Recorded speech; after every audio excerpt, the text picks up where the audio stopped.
There are places in the Cascade Range where instruments stop working for reasons no one can explain. Paradise Valley sits on the southern flank of Mount Rainier, a glacial basin carved over millennia by rivers of ice that still cling to the mountain's upper elevations. The area earned its name from early climbers who found the meadows so vivid with wildflowers each summer that they seemed unreal. By the mid-20th century, Paradise had become one of the most accessible entry points into the national park, drawing geologists, botanists, and surveyors who came to study the volatile geology beneath one of the most dangerous volcanoes in North America. The mountain had erupted before. It would erupt again. Understanding its structure was not academic. It was essential. In July of 1978, the United States Geological Survey dispatched a small team to Paradise Valley to conduct routine magnetic and seismic readings as part of a broader volcanic monitoring program. The work was unglamorous, hauling equipment through dense forest, taking measurements at pre-marked grid points, logging data by hand. The team consisted of 4 members: Dr. Paul Eberhardt, a geophysicist from the University of Washington, his graduate assistant, Maria Delgado, and 2 field technicians, James Holloway and Roger Trunk. They had been working in the area for 6 days without incident. On the morning of July 19th, the team hiked approximately 2 miles east of the Paradise Inn, following an old service trail that paralleled the Nisqually River. They were searching for a site with minimal human interference where they could set up a temporary seismic station. The forest was dense with old-growth Douglas fir and western hemlock. Visibility was poor. According to Delgado's field notes, they reached a small clearing around 10:30 in the morning. That was when they found the stone. It was a granite outcrop, roughly 40 feet long and 12 feet wide, sitting in the center of the clearing like a shipwreck. The rock was dark gray, flecked with quartz, and showed no signs of recent weathering or disturbance. What caught their attention was not the stone itself, but what happened when Holloway tried to orient his compass to mark their position. The needle spun counterclockwise, made 2 full rotations, and stopped pointing south. Eberhardt later described the moment in a written report submitted to the USGS Regional Office in Vancouver, Washington. He wrote that the behavior was immediate and repeatable. Every compass brought within 200 yards of the outcrop behaved identically, a smooth backward rotation followed by a reversal of polarity. North became south. The effect was not gradual. It was binary. The team spent the next 4 hours conducting tests. They used 3 different compasses, all standard issue. They measured the magnetic field with a handheld magnetometer, which registered a localized anomaly consistent with ferromagnetic rock, but the readings were inconsistent with the stone's visible composition. Granite typically contains some magnetite, but not in concentration strong enough to affect compasses at such a distance. More troubling was the synchronization. All 3 compasses did not simply malfunction, they moved in unison as if responding to a single, invisible source. Delgado took photographs. Holloway sketched the site. Trunk collected soil samples from around the base of the outcrop. Eberhardt marked the location on a topographic map and noted the coordinates: 46.78 degrees north, 121.74 degrees west. He also made a note in his field journal that the clearing felt wrong. He did not elaborate. The team returned to Paradise Inn that evening and filed an incident report with the Park Service. Eberhardt contacted his supervisor at the USGS and recommended a follow-up investigation with more sophisticated equipment. The anomaly, he wrote, warranted immediate attention. It was approved. A second team was scheduled to return to the site on August 8th, but when they arrived, the stone was gone. The clearing was still there. The trees, the soil, the approximate position, it all matched the photographs and the map coordinates. But the outcrop had vanished. In its place was a smooth depression in the ground, roughly the same dimensions as the stone, filled with loose dirt and covered with a thin layer of moss that looked weeks old. There were no drag marks, no equipment treads, no signs of blasting or excavation. The soil around the depression was compacted and undisturbed, as if the stone had been carefully lifted and the earth beneath it smoothed over by hand. The second team included Dr. Everhart, a senior geologist named Kenneth Braddock, and 2 park rangers who had been briefed on the original report. They spent 2 days searching the area. They used metal detectors, ground-penetrating radar, and magnetometers. They found nothing, no magnetic anomaly, no buried rock, no fragments. Braddock later wrote in his official summary that the site showed no evidence of recent human activity. He also noted that the moss growing in the depression would have taken at least 3 to 4 weeks to establish itself, but only 3 weeks had passed since Everhart's initial visit. Everhart requested access to Park Service records, hoping to find evidence of a removal or relocation. There was none. He contacted the Federal Highway Administration, the Army Corps of Engineers, and the National Park Service Logistics Office. None had authorized or conducted any work in the area. He filed a Freedom of Information Act request for any federal activity within a 5-mile radius of the coordinates. The request was denied. The stated reason was that no such records existed. Delgado, meanwhile, began experiencing equipment malfunctions. Her camera, used to photograph the sound, stopped working 2 weeks after the initial survey. The film inside was blank, even though she had taken more than 30 exposures. Her compass, the same one used at the site, continued to malfunction for months afterward, spinning erratically even in her Seattle apartment. She eventually discarded it. Holloway and Trunk both left the survey team within a year. Neither gave an official reason. Trunk moved to Oregon and stopped responding to colleagues. Holloway took a job with a private engineering firm and refused to discuss the incident when contacted by journalists years later. In a brief phone call in 2003, he said only that he had been advised not to talk about it. He would not say who had given the advice. Everhart continued to investigate on his own. He returned to the site 4 more times between 1979 and 1982, always finding the same featureless clearing. He interviewed loggers, hunters, and park rangers who had worked in the area for decades. None recalled seeing the stone. A few remembered the clearing. One ranger, who asked not to be named, said he had hiked past the site in 1976 and remembered feeling uneasy there, though he could not explain why.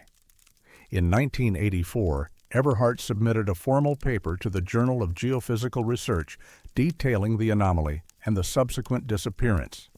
The paper was rejected. The review board stated that the findings were insufficiently documented and that the lack of physical evidence made the claims unverifiable.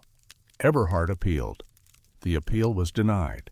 He retired from the USGS in 1991 and died in 2007.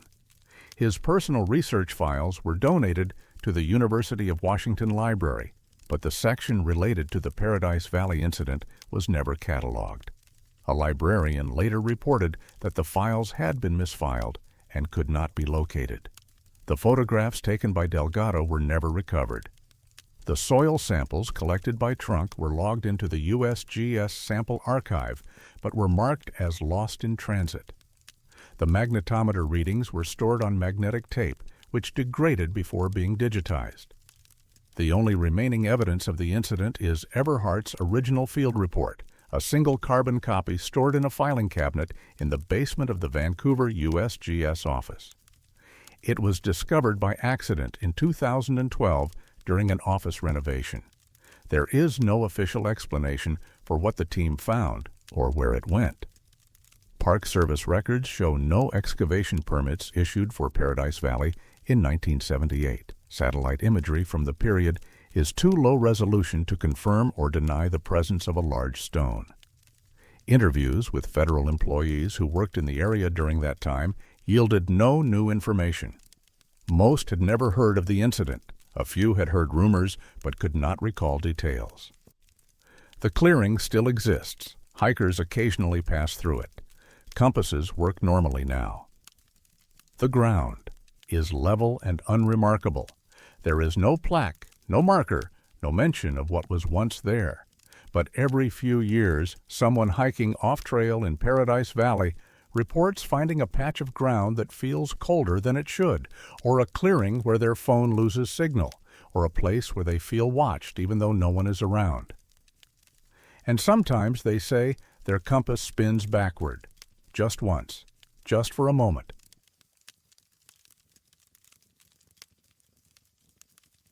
There are sounds in the wilderness that have no origin.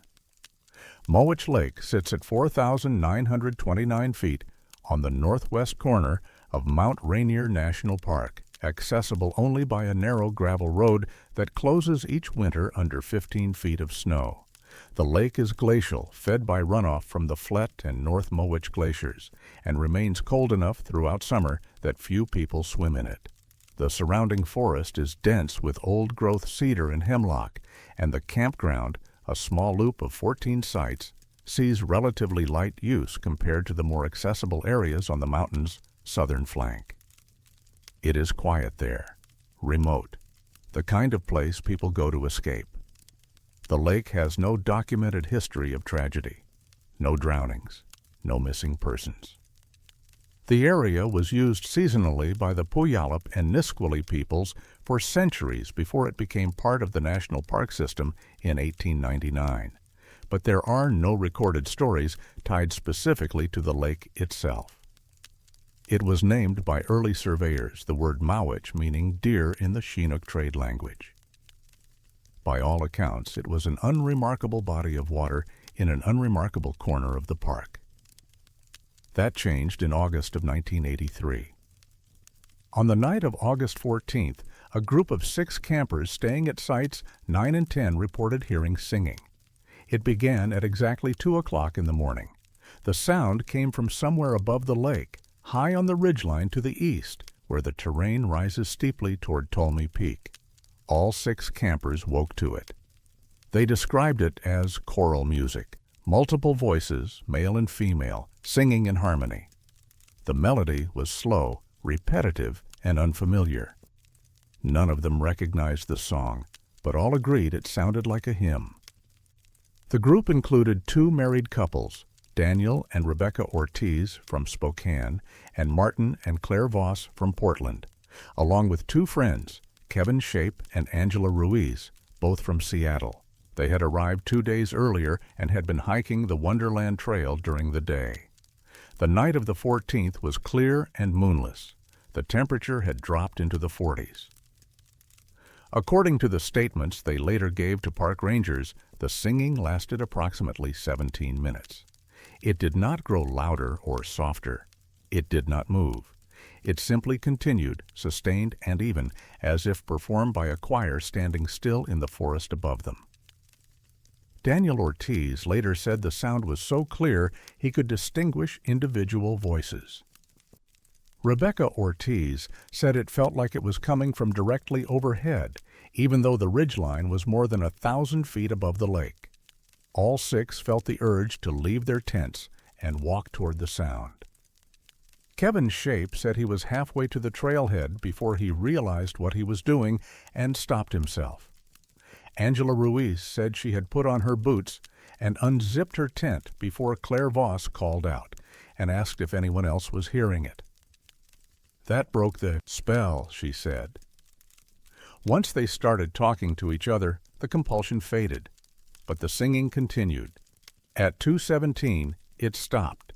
There was no fade-out, no trailing note. It simply ended, mid-phrase, as if someone had shut off a recording. The forest returned to silence. The group did not sleep for the rest of the night. In the morning, they hiked up toward the ridgeline, following the Tolmy Peak Trail, to see if they could find any sign of people, a camp, footprints, anything. They found nothing. The trail showed no recent use. There were no tire tracks on the access road. They reported the incident to a ranger at the Carbon River entrance station on their way out of the park. The ranger's name was Lloyd Hutchins. He had worked in the park for 11 years and had never heard of anything like it. He took their statements, noted the date and time, and filed a report with the park superintendent's office. He suggested they might have heard echoes from a distant radio or perhaps a group of hikers elsewhere in the park. The witnesses disagreed. They were certain the sound had come from above the lake. 2 nights later, it happened again. A solo camper named Gregory Tan, a software engineer from Bellevue, had arrived at Mowich Lake on the afternoon of August 16th. He had reserved Site 12 and planned to spend 3 nights alone. On the night of the 16th, he woke at 2 o'clock to the sound of singing. He later described it as otherworldly but precise, like a church choir performing in a cathedral. He recognized the structure as a hymn but could not identify it.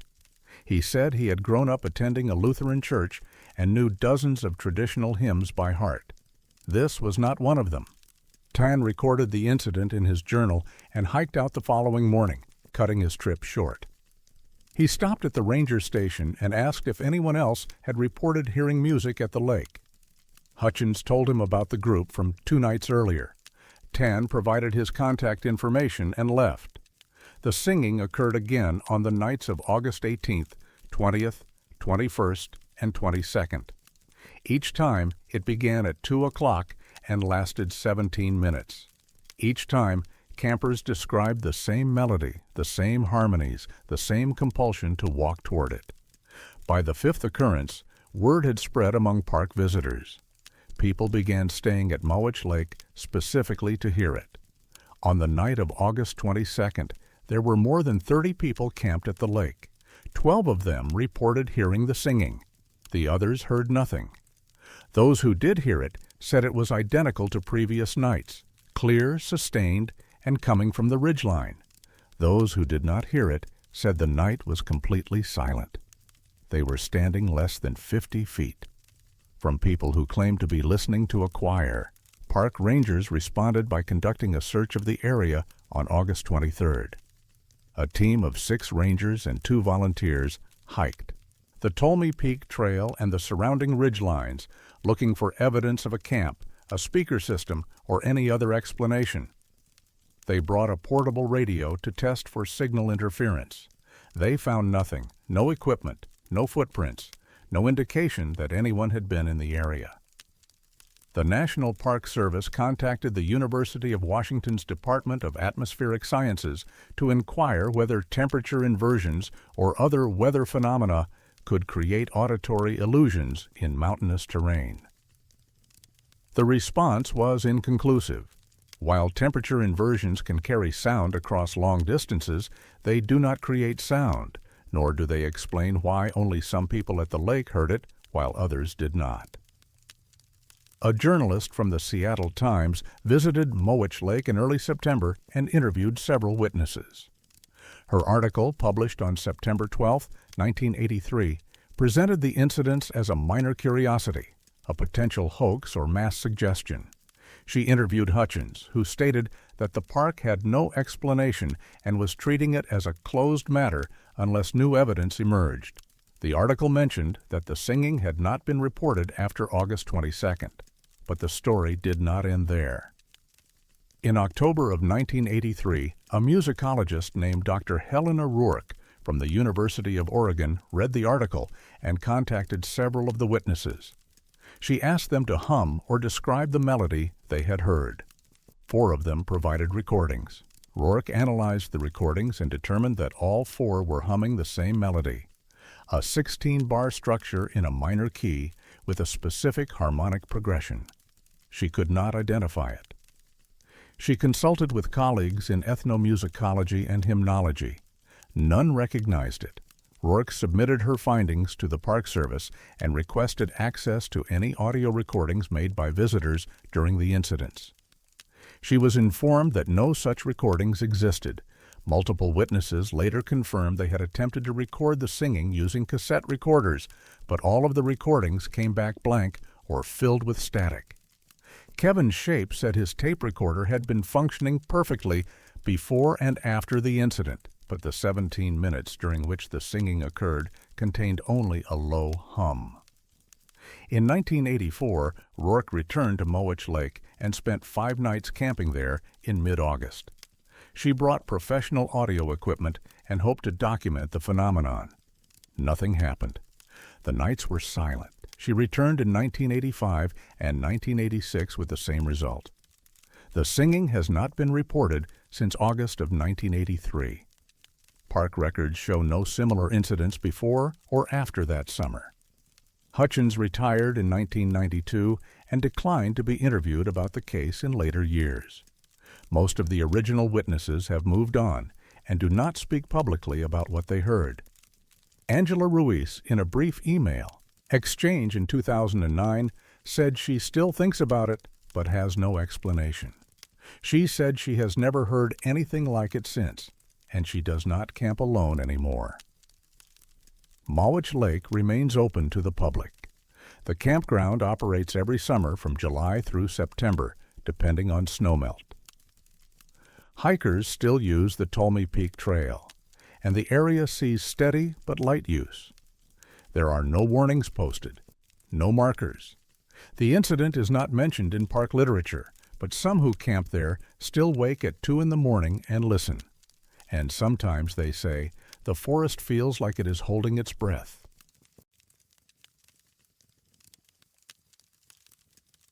Some objects arrive without explanation and refuse to leave. Reflection. Lakes is not a single body of water, but a series of small tarns strung along the south side of the Stevens Canyon Road in Mount Rainier National Park.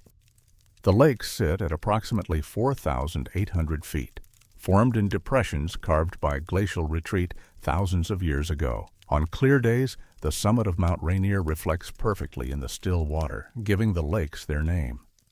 The area is heavily photographed during summer months, but sees almost no foot traffic once the road closes in October.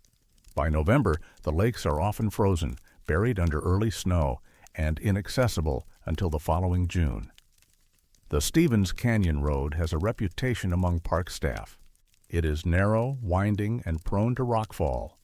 Several vehicles have gone over the edge since the road was completed in 1957. In 1973, a family of 4 disappeared after leaving Paradise and was later found to have driven off an unmarked curve near Reflection Lakes during a sudden snowstorm. Their car was not discovered until spring. The road is closed at the first sign of ice, and park officials are careful about when they reopen it each year. It was during the pre-winter closure in November of 1991 that a maintenance crew discovered the mailbox. The crew consisted of 3 workers: Thomas Garrett, a seasonal road technician, Susan Alvarez, a park maintenance supervisor, and Dennis Kowalski, a heavy equipment operator. They were conducting a final inspection of the Stevens Canyon Road before the winter closure, checking for debris, damaged guardrails, and drainage issues. The work was routine. They had driven the road dozens of times. At approximately 11:15 in the morning on November 4th, Garrett noticed something near the eastern edge of the lower Reflection Lake. It was a mailbox, standing upright on a wooden post about 30 feet from the road. The post was weathered gray, the kind of aging that takes years of exposure to sun and rain. The mailbox itself was metal, painted dark green, and heavily rusted along the edges. It looked old. Garrett radioed Alvarez, who was further up the road, and asked if she knew anything about it. She did not. They stopped to investigate. The mailbox was bolted to the post with 4 heavy-duty screws that had oxidized into the wood. Kowalski later said it looked like it had been there for decades, though none of them had ever seen it before. The post was sunk approximately 2 feet into the ground. The soil around it was compacted and undisturbed. There were no footprints, no tire tracks, no sign of recent installation. Alvarez opened the mailbox. Inside were 14 letters.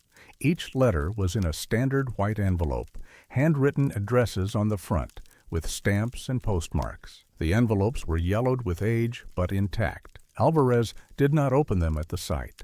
She collected all 14, noted the location, and brought them back to the park headquarters at Longmire. The mailbox and a post were photographed, then removed and transported in the bed of a Park Service truck. At headquarters, the letters were examined by park staff and later turned over to the Pierce County Sheriff's Office. The contents were disturbing. Each letter was addressed to a different person. The names were familiar to anyone who had worked search and rescue in the Cascades.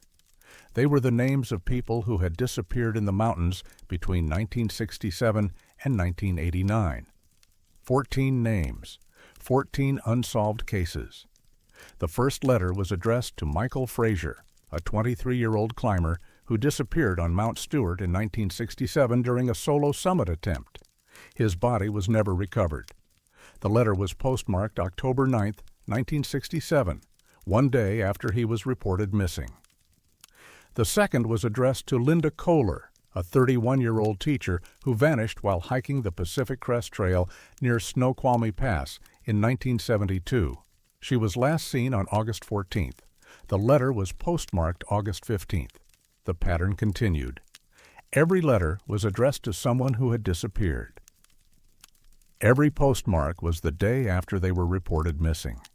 The letters had been mailed from different post offices across Washington state: Seattle, Enumclaw, Packwood, Yakima, but all bore legitimate postal markings. The stamps were period correct. The handwriting on each envelope was different. The letters themselves were brief. Most were only a few sentences. They were written in first person and described the location where the person had last been seen. Michael Frazier's letter mentioned the north ridge of Mount Stewart and the color of the sky before the clouds moved in. Linda Kohler's letter described the smell of pine sap and the sound of a creek she had crossed that morning. None of the letters asked for help. None explained what had happened. They read like postcards, like final observations sent from the edge of something. Sheriff's investigators were unable to determine who had written them. Handwriting analysis showed that the letters were written by at least 8 different people, possibly more. There were no fingerprints on the envelopes aside from those of park staff who had handled them. The paper and ink were consistent with the time periods indicated by the postmarks, but there was no way to verify whether the letters had actually been mailed when the postmarks suggested, or if they had been created later using vintage materials. The mailbox itself offered no answers. It was a standard rural mailbox, model number stamped on the inside panel, manufactured by a company called Fulton Corporation. The model had been in production from 1962 to 1985. There was no serial number, no way to trace where it had been sold or installed. The post was Douglas fir, common, throughout the region with no identifying marks. Park officials removed the mailbox and post from the site on November 4th. They stored both in a maintenance shed at Longmire while the investigation continued. On November 18th, a ranger named Victor Salinas was conducting a routine patrol along Stevens Canyon Road and saw the mailbox again. It was back. Same location, same post, same weathered appearance.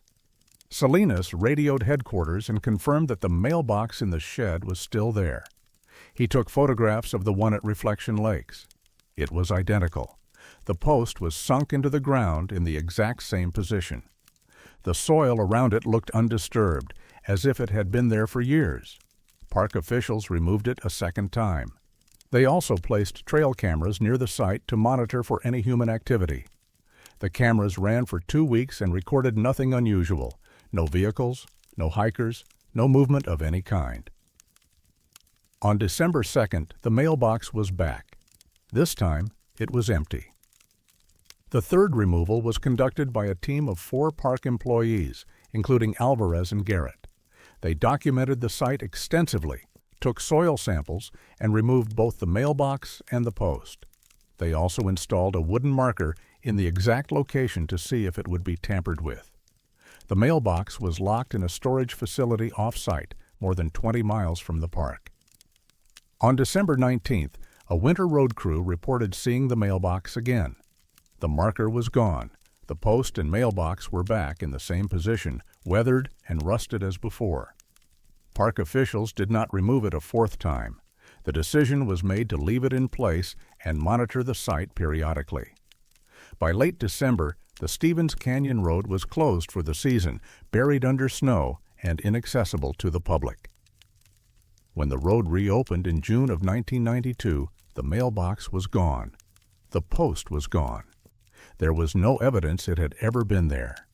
The 14 letters remain in the possession of the Pierce County Sheriff's Office, stored in an evidence locker. Attempts to contact surviving family members of the missing persons yielded mixed results. Some families confirmed details mentioned in the letters: specific trails, weather conditions, items of clothing. Others could not verify anything. One family requested their letter be returned and later destroyed it without comment. No further letters have been found. No additional mailboxes have appeared. The case is classified as closed due to lack of evidence, though it has never been formally explained. Susan Alvarez retired from the Park Service in 2004. In a recorded interview conducted in 2011, she said she returned to the site at Reflection Lakes several times over the years, always in late fall, always alone. She said the location felt different from the rest of the park, quieter. She could not explain why. Thomas Garrett left the Park Service in 1993 and moved to Montana. He declined to be interviewed. Dennis Kowalski worked for the park until his death in 2007.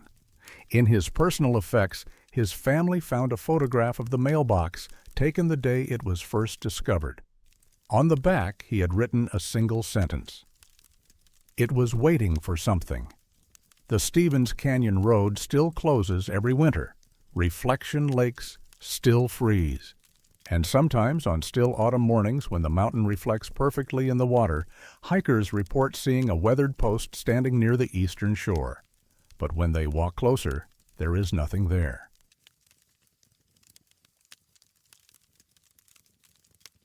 There are places where heat goes to die. The Carbon Glacier descends from the northwest face of Mount Rainier, the lowest elevation glacier in the contiguous United States, terminating at approximately 3,500 feet.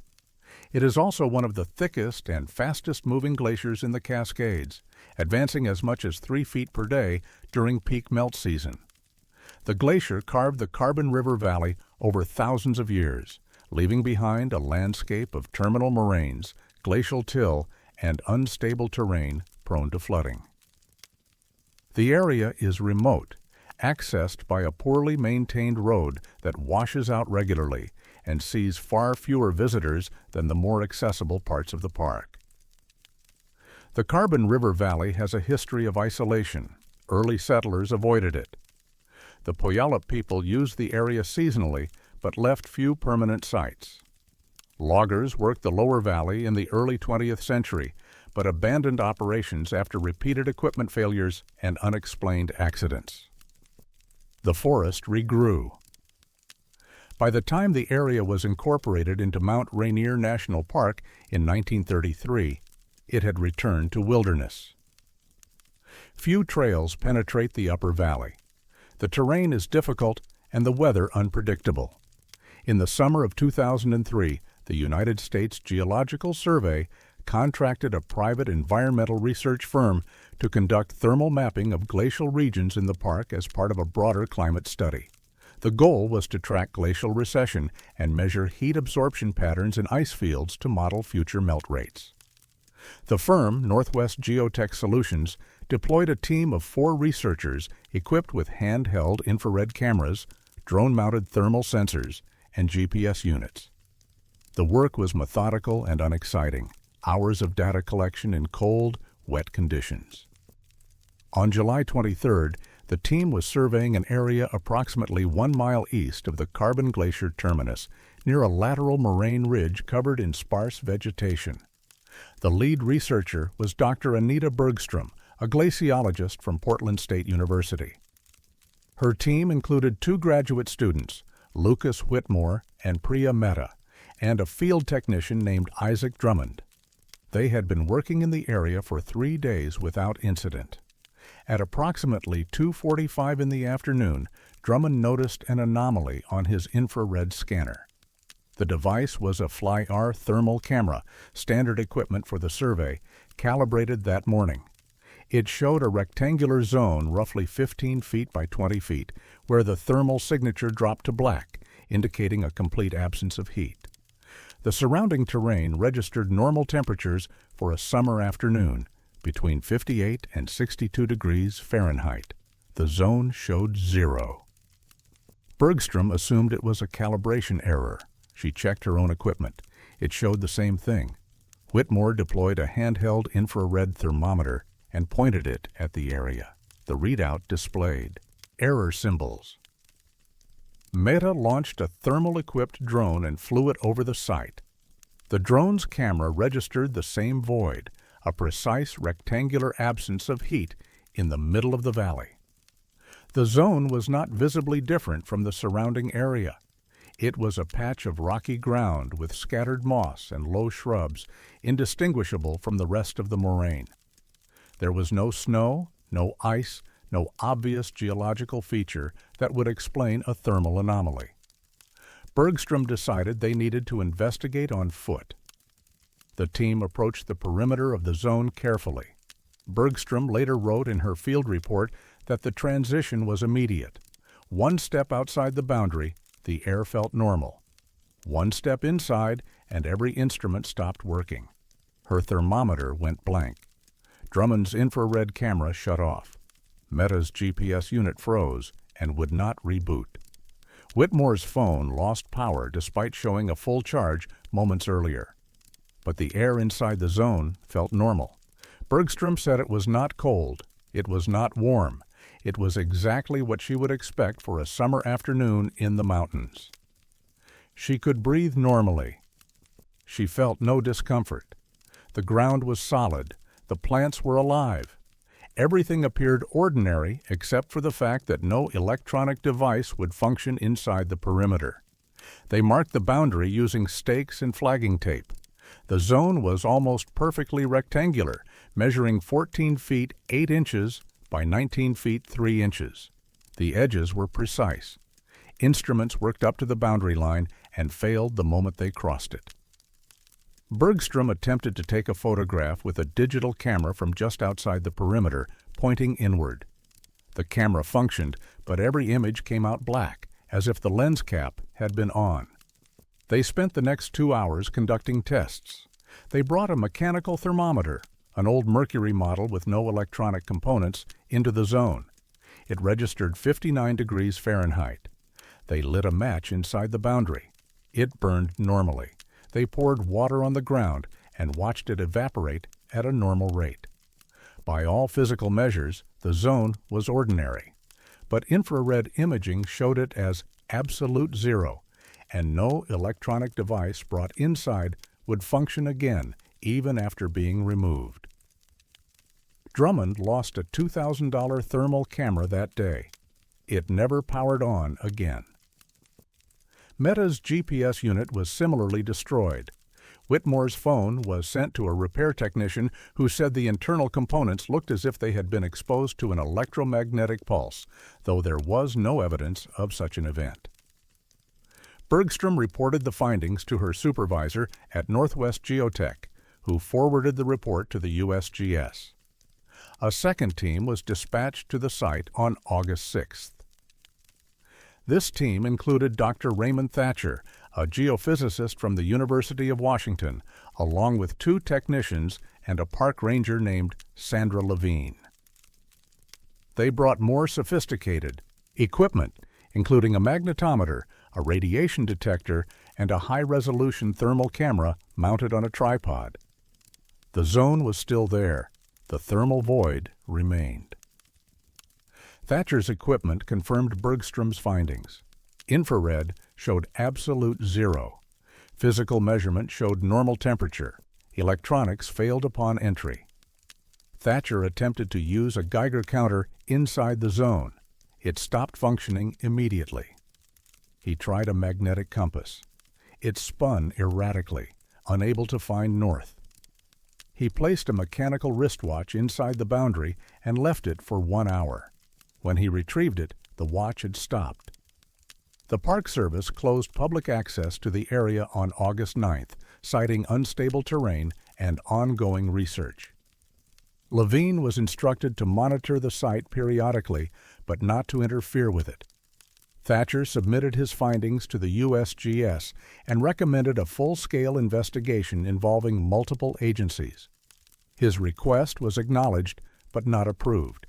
He received a letter in September stating that funding was unavailable for further study and that the anomaly did not pose an immediate safety risk.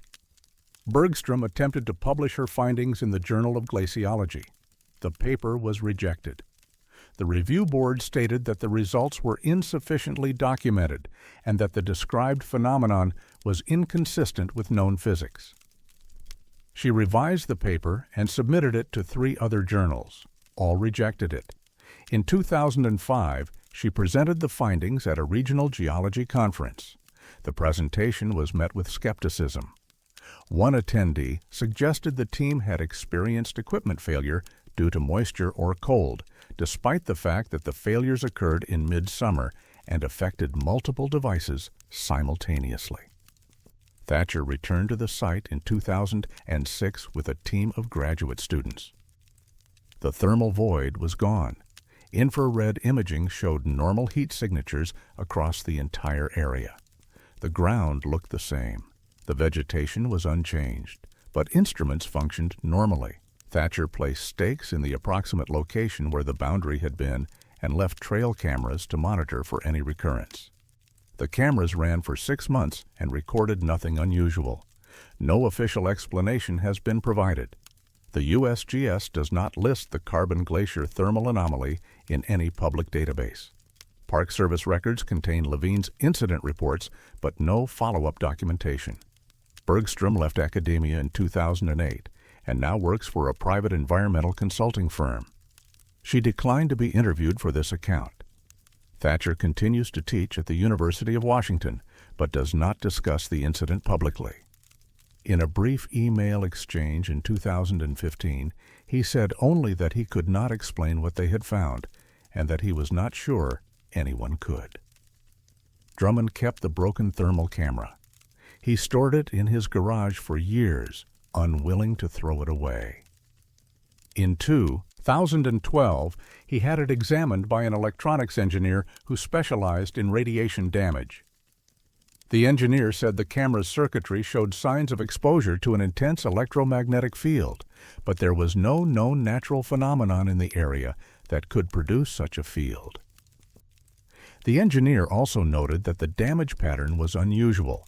It affected every component simultaneously, as if the device had been switched off at a molecular level. The Carbon River Valley remains remote and little visited. The road washes out most winters and is rarely repaired. Hikers who venture into the area sometimes report feeling disoriented or experiencing brief equipment malfunctions, but these reports are infrequent and unverified. Park rangers no longer monitor the site where the thermal void was documented. The stakes and flagging tape have long since degraded. But on clear days when the wind is still and the glacier groans in the distance, some who walk through that part of the valley say the air feels different. Not colder, not warmer, just different. Like stepping into a room where something has been removed, but the absence has not yet been filled. And they notice sometimes that their watches have stopped.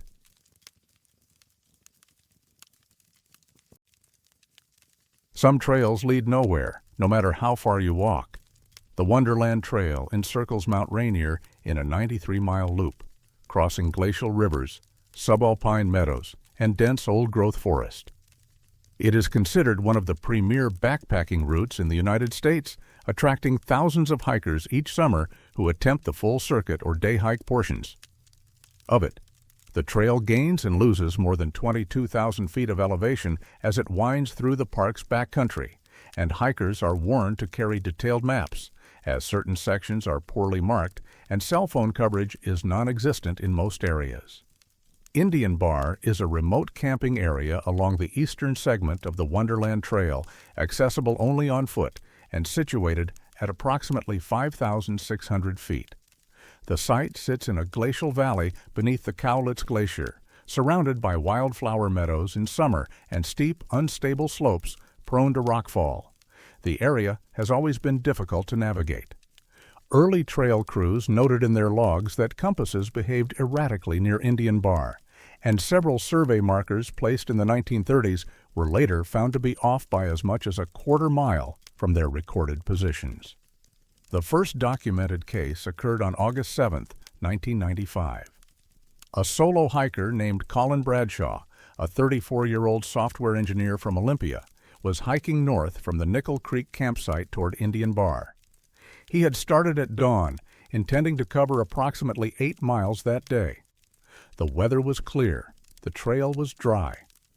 Bradshaw was an experienced backpacker who had completed sections of the Pacific Crest Trail and kept detailed journals of his trips.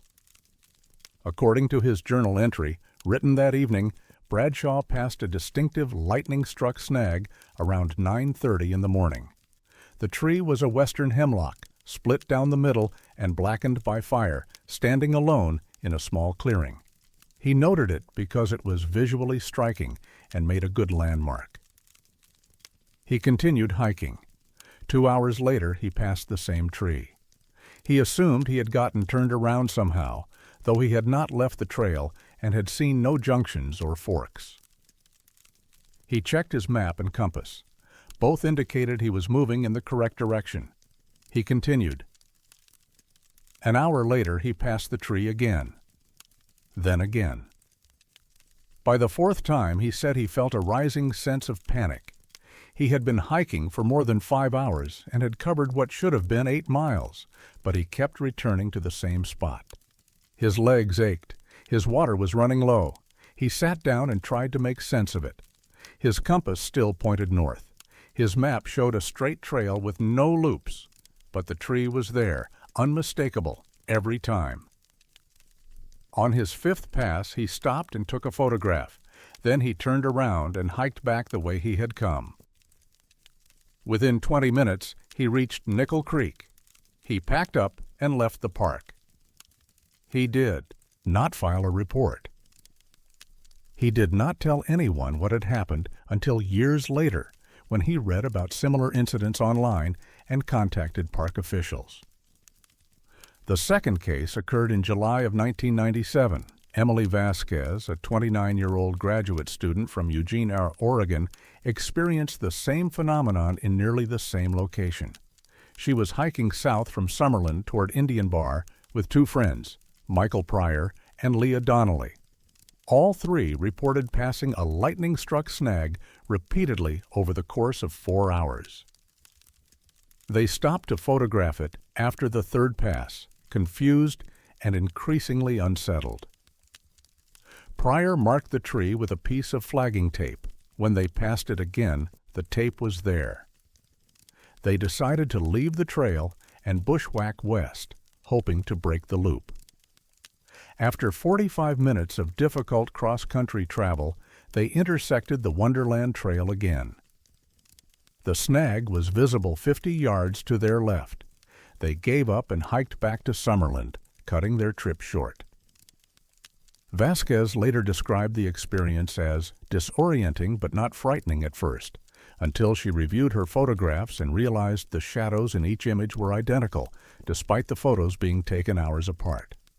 The third case was documented in August of 2001. A hiker named Robert Callahan, a 41-year-old park ranger from Olympic National Park who was visiting Rainier on vacation, encountered the same tree. Callahan was hiking alone and carrying a handheld GPS unit, which he checked regularly. The GPS showed him moving steadily northward along the trail, covering distance at a normal pace. But he passed the snag 4 times in 3 hours. He photographed the GPS screen at the tree on his 2nd and 4th passes. The coordinates were identical, 46.775 degrees north, 121.58 degrees west. The timestamps showed a 2-hour gap, and the GPS indicated he had traveled 3.2 miles in between. Callahan filed an official incident report with Mount Rainier National Park when he returned. He noted that his GPS appeared to be functioning correctly, that he never left the trail, and that he had no explanation for what occurred. The report was forwarded to the park superintendent's office and logged in the backcountry incident database. No follow-up investigation was conducted. Between 2002 and 2007, 6 more hikers reported similar experiences in the same area.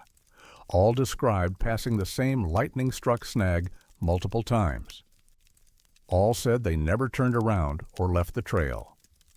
Several carried GPS units that showed continuous forward progress. One hiker, Jessica Armitage, a veterinarian from Spokane, noted that her watch seemed to be running fast. When she checked the time at the tree on her first pass, it was 10:15 in the morning. On her third pass, it was 10:18. The Park Service began, receiving enough reports that they assigned a trails crew to investigate the area in September of 2007. The crew, led by trail foreman Gary Pelletier, hiked the Indian Bar section of the Wonderland Trail multiple times, looking for unmarked junctions, confusing signage, or side trails that could explain the phenomenon. They found nothing.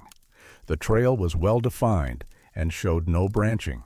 They located the lightning-struck snag and confirmed it was the only such tree in the area. Pelletier noted in his report that the tree was easily identifiable and stood in a location that should have been impossible to reach more than once without deliberately backtracking. Pelletier also reviewed the GPS data provided by several hikers who had experienced the loop. He consulted with a cartographer from the University of Washington, Dr. Nina Karpov, who analyzed the coordinate logs and confirmed that they showed linear, uninterrupted movement along the trail. Karpov noted that the GPS accuracy was within normal parameters and that there was no evidence of signal interference or device malfunction. She could not explain the discrepancy between the GPS data and the hikers' reported experiences. In 2008, a team of researchers from the Pacific Northwest Research Station, a branch of the U.S. Forest Service, conducted a study of the area to determine if there were any geomagnetic anomalies that could affect navigation. They used magnetometers and ground-penetrating radar to survey the terrain around Indian Bar. They found elevated magnetic readings in certain locations, consistent with volcanic rock and mineral deposits, but nothing that would explain the reported experiences. The study was published as an internal technical report and was not made publicly available. The Park Service placed additional trail markers and signs in the Indian Bar area in 2009, hoping to reduce confusion. The signs included mileage indicators and directional arrows. Reports of the looping phenomenon decreased after that, though it is unclear whether this was due to improved signage or simply fewer hikers reporting their experiences.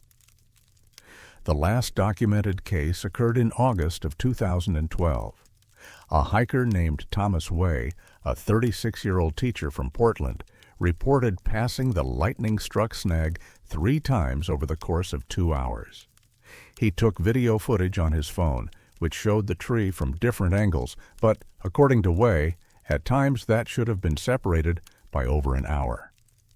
When he reviewed the footage later, he noticed that the position of the sun in the sky was identical in each clip.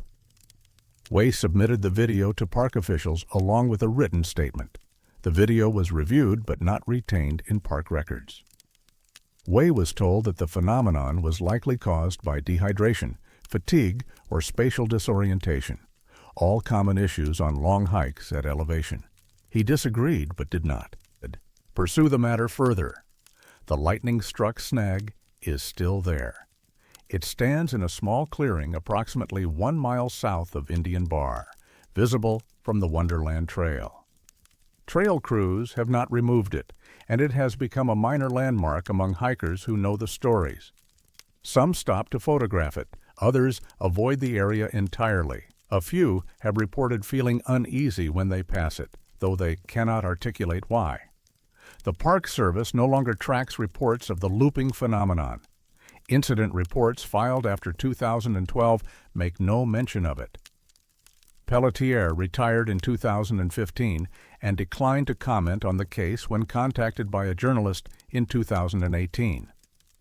Karpov, the cartographer, said in an email interview that she remained puzzled by the GPS data and could offer no explanation that reconciled the recorded coordinates with the hikers' experiences. Colin Bradshaw, the first documented case, has not returned to Mount Rainier. In a phone interview in 2019, he said he still thinks about the day he spent walking past the same tree. He said the most disturbing part was not the repetition, but the realization that his instruments insisted he was making progress, even as his eyes told him otherwise. He said it felt like the trail had folded in on itself, and he had been walking through the crease. And sometimes, late at night, he still wonders if he ever really left.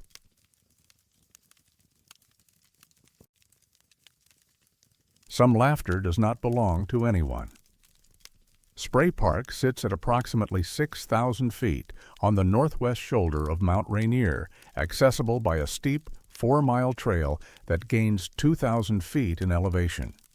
The area is named for the mist that rises from Spray Falls, a 350-foot cascade that thunders down a basalt cliff into the valley below. In summer, the park transforms into one of the most spectacular wildflower meadows in the Cascades. Acres of lupine, paintbrush, and avalanche lilies spread across rolling alpine terrain beneath the glaciated peak. The meadows are fragile. Visitors are asked to stay on designated paths. The area sees moderate use during July and August, then becomes inaccessible under snow for the rest of the year. Spray Park has no history of settlement. The terrain is too steep, too exposed, and too avalanche-prone for permanent habitation. The Puyallup people traveled through the area seasonally but left no known stories tied specifically to the meadows. Early explorers and climbers mentioned the beauty of the flowers, but noted the difficulty of reaching the site. By the time the national park was established, Spray Park was already remote, visited only by those willing to make the arduous hike. In the summer of 1989, the Park Service assigned a backcountry ranger named William Grayson to monitor the area. Grayson was 51 years old, a former Army medic who had worked for the Park Service for 14 years. His duties included maintaining trails, checking permits, providing medical assistance, and reporting wildlife activity. He was stationed at a small patrol cabin approximately half a mile from the main meadow, a structure built in the 1960s that had no electricity or running water. Grayson lived there alone from late June through early September, hiking out every 2 weeks for supplies. On the evening of July 12th, Grayson radioed park headquarters and reported hearing children's voices in the meadows. It was approximately 7:45, just after sunset. He said the voices were laughing, high-pitched, playful, and distinct. He estimated there were at least 3 or 4 children, possibly more. The sound was moving, circling through the flowers in a pattern that suggested the children were running or playing a game. Grayson left his cabin to investigate. He walked through the meadow for 20 minutes, following the sound, but found no one. The laughter continued, always just ahead of him, always out of sight. He returned to the cabin and made a note in his daily log. He assumed a family had hiked in late and set up camp off-trail despite regulations. He planned to locate them in the morning and inform them of the rules. The next evening, at approximately the same time, he heard the voices again. Same laughter, same movement. He went out immediately, this time bringing a flashlight and moving quickly. He covered the entire meadow, checking behind rock, outcrops and clusters of trees. He found no one, no tents, no footprints in the soft soil between the flowers. The laughter continued for approximately 15 minutes, then stopped abruptly. On July 14th, Grayson brought a cassette recorder with him when the voices began. He recorded 18 minutes of audio. When he played it back that night, the laughter was there, clear, unmistakable, and close. He could hear individual voices. One child had a higher laugh, almost a giggle. Another was deeper, more of a belly laugh. A third was rhythmic, repeating in short bursts. He could not tell if they were boys or girls. He could not make out any words, only laughter. Grayson radioed headquarters again on July 15th and requested a supervisor visit the site. He explained what he had been hearing and said he had audio documentation. The supervisor, a senior ranger named Patricia Odom, hiked up to Spray Park on July 17th. She arrived in the late afternoon and waited with Grayson until evening. At 7:52, the laughter began. Odom later wrote in her incident report that the sound was real, audible, and disturbing. She described it as joyful but wrong, laughter that had no source. She and Grayson searched the meadows together for over an hour. They found nothing, no children, no adults, no evidence of human presence beyond the established trail. The laughter moved in wide arcs, circling them, sometimes close enough that it seemed to be coming from just a few feet away. Odom said she felt certain someone was there, hidden in the flowers or behind the trees, but repeated searches turned up nothing. She returned to headquarters the following day and filed her report. She recommended additional rangers be stationed at Spray Park to investigate. Her request was denied. Instead, she was instructed to have Grayson continue monitoring the situation and submit any further recordings for analysis. Grayson recorded the voices on 5 more occasions between July 18th and August 2nd. Each recording was made at dusk. Each lasted between 12 and 20 minutes. The laughter was consistent, always multiple children, always moving, always playful. On July 25th, Grayson noted in his log that he had begun to recognize individual voices. One child laughed in short bursts, like hiccups. Another had a long, rolling laugh that rose and fell. He found this recognition deeply unsettling. On August 3rd, Grayson hiked out for his scheduled resupply and brought all 6 cassette tapes with him. He delivered them to Odom at park headquarters and requested they be sent for audio analysis. He wanted to know if the voices were human, if they could be isolated and identified, and if there was any acoustic explanation for why they appeared to be moving when no physical source could be found. The tapes were logged into evidence and sent to the Park Service's Technical Services Division in Denver. Grayson was told to expect results within 2 to 3 weeks. He returned to Spray Park on August 5th. The laughter continued on the evenings of August 6th, 9th, 11th, and 14th. He did not record it again. He said in his log that he no longer felt comfortable doing so. On August 23rd, the cassette tapes were returned to Mount Rainier National Park headquarters. They came with a 1-page memo typed on Park Service letterhead. The memo stated that the audio files had been reviewed and found to contain no usable data. It stated further that the material had been administratively expunged and that no further analysis would be conducted. The memo was signed by a regional administrator whose name Grayson did not recognize. No explanation was provided. Odom requested clarification. She called the Technical Services Division and was told they had no record of receiving the tapes. She called the regional office and was told the matter was closed. She requested copies of the original recordings. She was informed that no copies existed. The original tapes, when returned, were blank. Grayson confirmed this. He played each tape. All 6 contained nothing but static. Grayson completed his assignment at Spray Park on September 7th and returned to his regular duties at the White River Entrance Station. He submitted a final report summarizing the incidents. The report was filed and not acted upon. In October of 1989, he requested reassignment away from backcountry patrol. The request was granted. He worked at entrance stations and visitor centers for the remainder of his career and retired in 1996. He did not speak publicly about what he heard at Spray Park until 2004, when he was interviewed by a journalist researching unexplained phenomena in national parks. In that interview, Grayson said the most disturbing part was not the laughter itself, but the fact that it sounded so normal. He said it sounded like children playing in the evening light, the way children have always played, everywhere. But there were no children, and he came to believe, over the course of that summer, that there never had been. Odom left the Park Service in 1993 and moved to Montana. She declined to be interviewed for this account. Her incident report remains on file at Mount Rainier National Park headquarters, but is not available to the public. A Freedom of Information Act request filed in 2009 seeking access to the report was denied on the grounds that it contained sensitive personnel information. No other rangers have reported hearing children's voices at Spray Park. The area remains open to the public and sees steady summer visitation.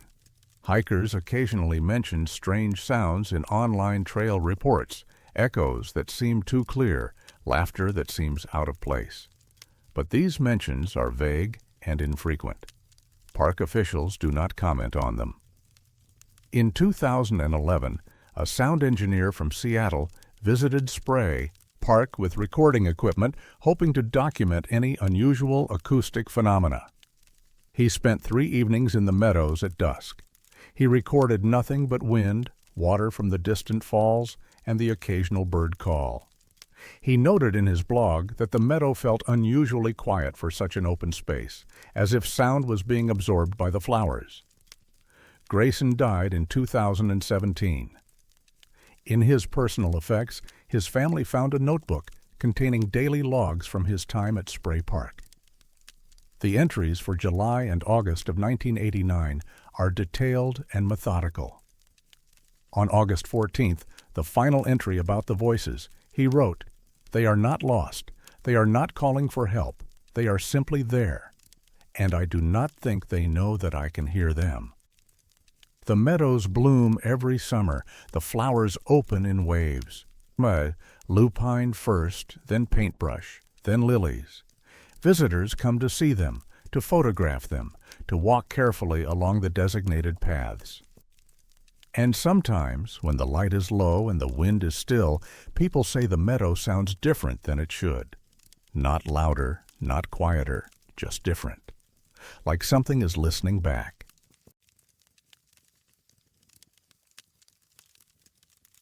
There are places in the mountains where the stone breathes. Camp Muir sits at 10,180 feet on the south face of Mount Rainier, the primary staging point for summit attempts via the Disappointment Cleaver route.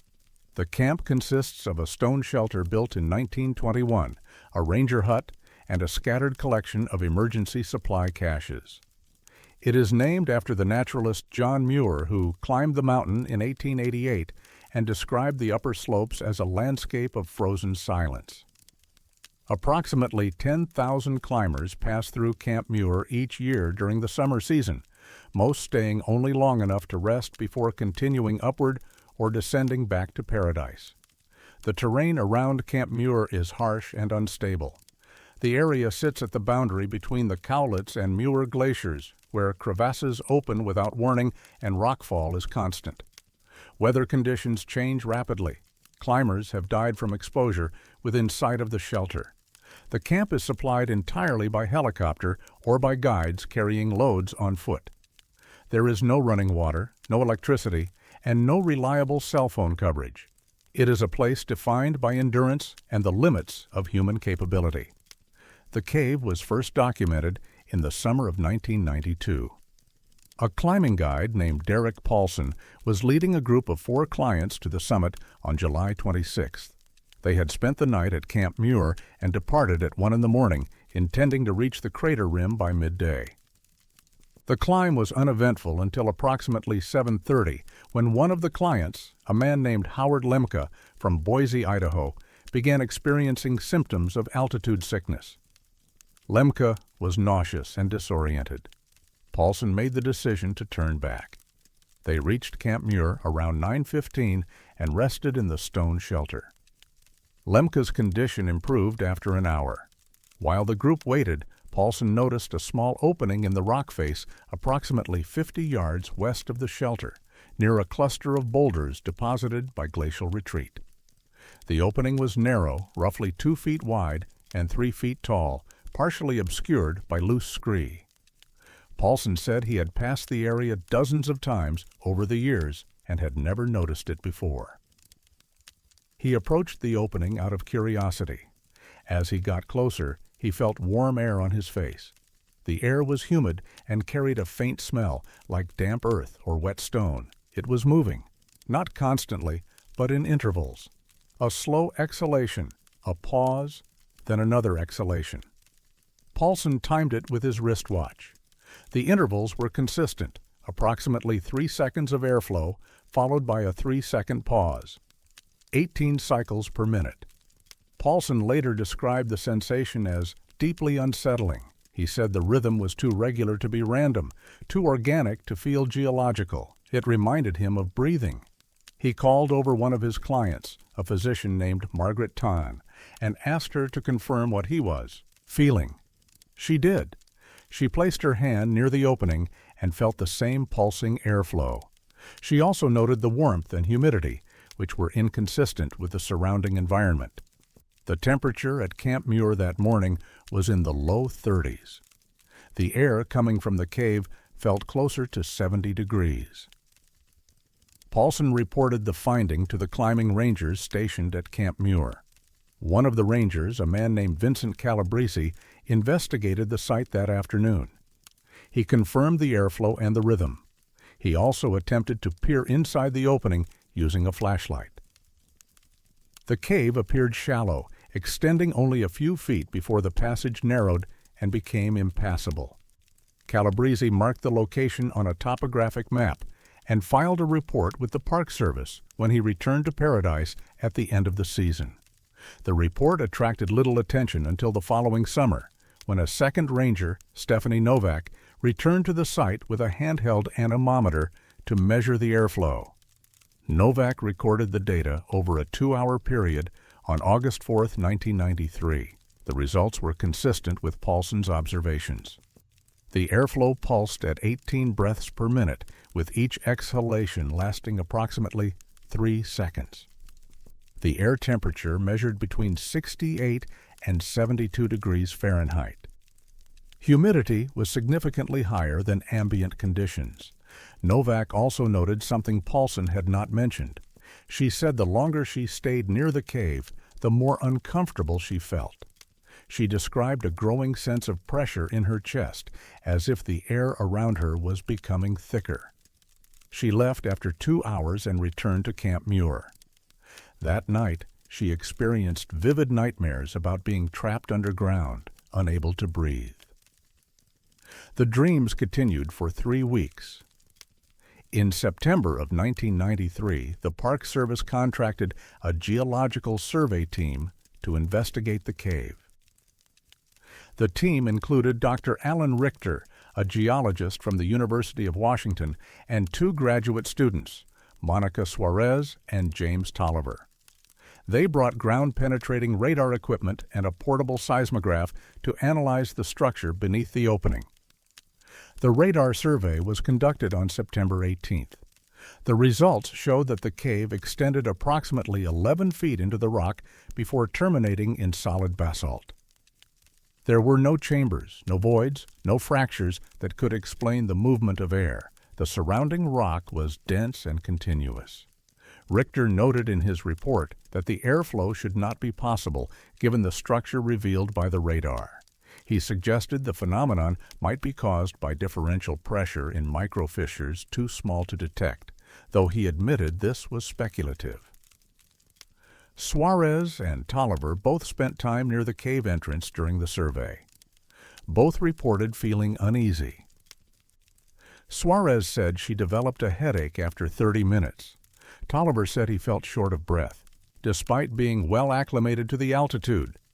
Neither experienced nightmares, but Suarez later mentioned in a research journal that she had avoided caves for months after the fieldwork, though she could not explain why.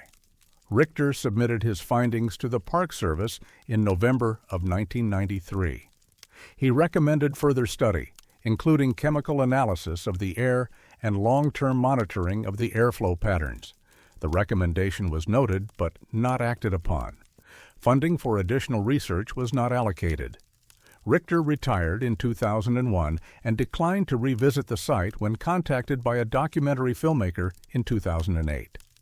Between 1994 and 2006, several climbers and guides reported encounters with the cave. Most described the same characteristics: rhythmic airflow, warmth, humidity, and a sense of discomfort after prolonged exposure. A climbing guide named Patricia Ruiz spent 90 minutes near the cave in August of 2002 while waiting for a client to acclimate. She said she felt fine during the wait, but that night she dreamed she was buried alive. The dream recurred for more than a month. She eventually sought counseling and was diagnosed with acute anxiety. She attributed it to stress, but she also said she would never go near the cave again. In 2007, a group of researchers from the Pacific Northwest Seismic Network installed a temporary monitoring station near Camp Muir to study microseismic activity on the upper mountain.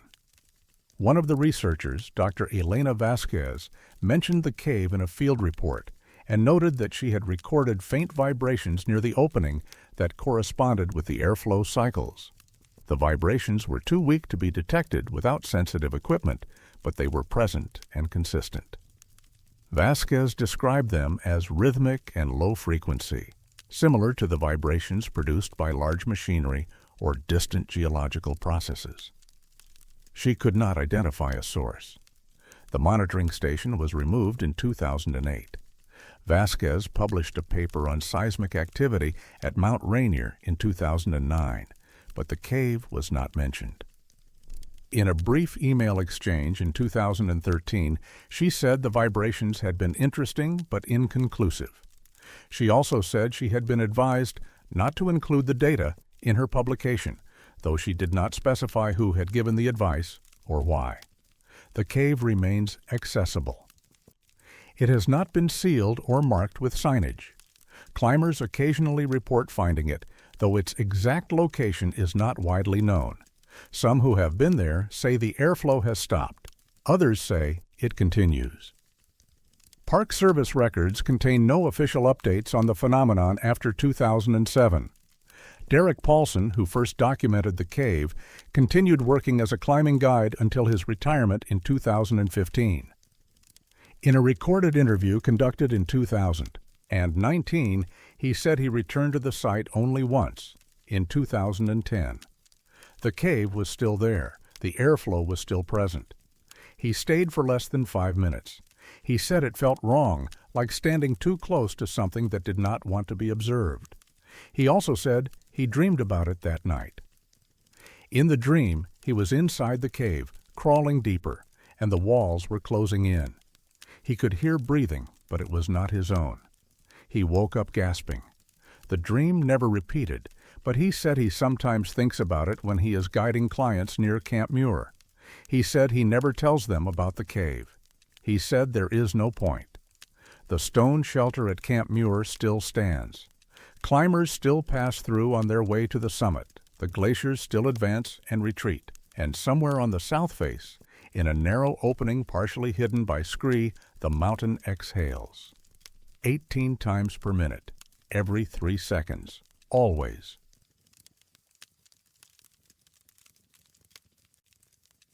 Time does not always stop when it should. Mount Rainier's summit sits at 14,410 feet, a dome of ice and volcanic rock visible from Seattle on clear days. The mountain is an active volcano, dormant but not extinct, with a history of violent eruptions that have reshaped the landscape over millennia. The upper slopes are covered in 26 named glaciers, fields of ice that move slowly downward, calving and fracturing as they descend. The summit is not technically difficult by mountaineering standards, but it is dangerous. Weather changes without warning. Altitude sickness is common. Crevasses hide beneath snow bridges. More than 400 people have died on the mountain since records began.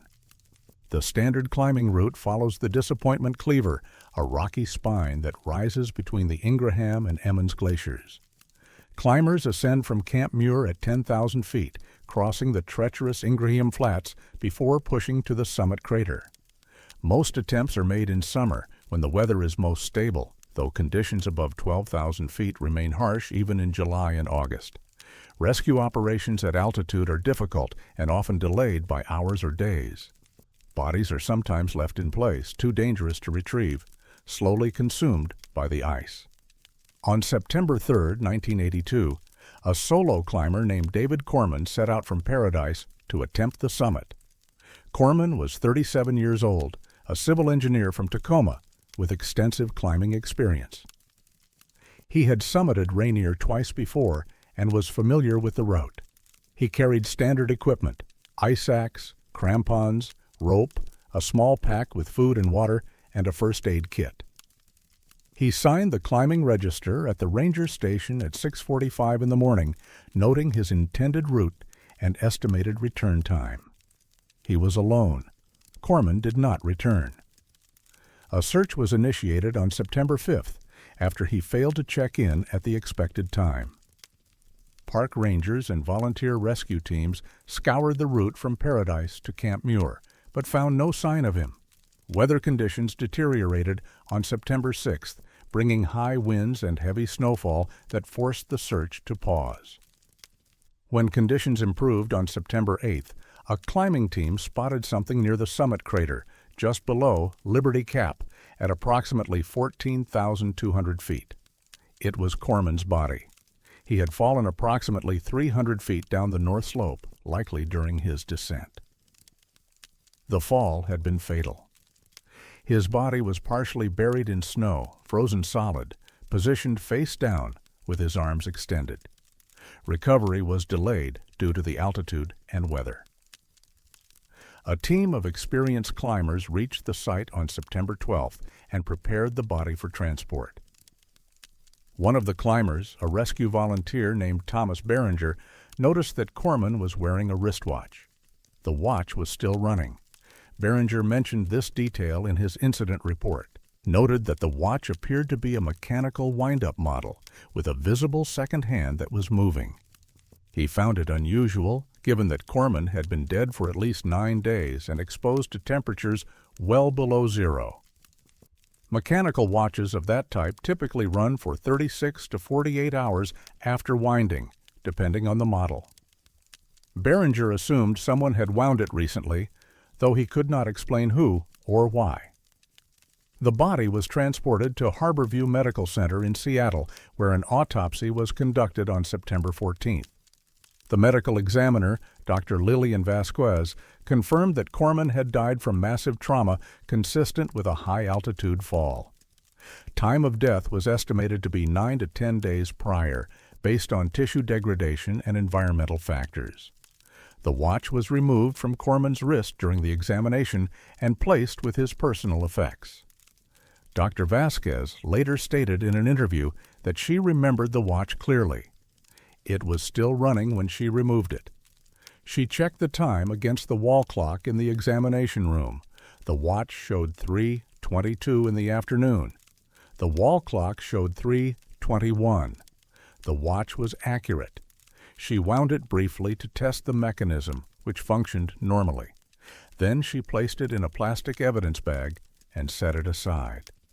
When she returned to the examination room 30 minutes later, the watch had stopped. The hands were frozen at 3:22. Vasquez attempted to restart the watch by winding it again. It would not run. She examined the mechanism more closely and found no obvious damage. The mainspring seemed intact. The gears moved freely when she manipulated them by hand, but the watch would not keep time. She noted this in her report and included the watch with Corman's belongings, which were released to his family. Corman's brother, Michael Corman, received the personal effects on September 20th. He later described the watch as a Seiko 5 automatic, a model David had owned for years. Michael said his brother had been meticulous about maintaining it.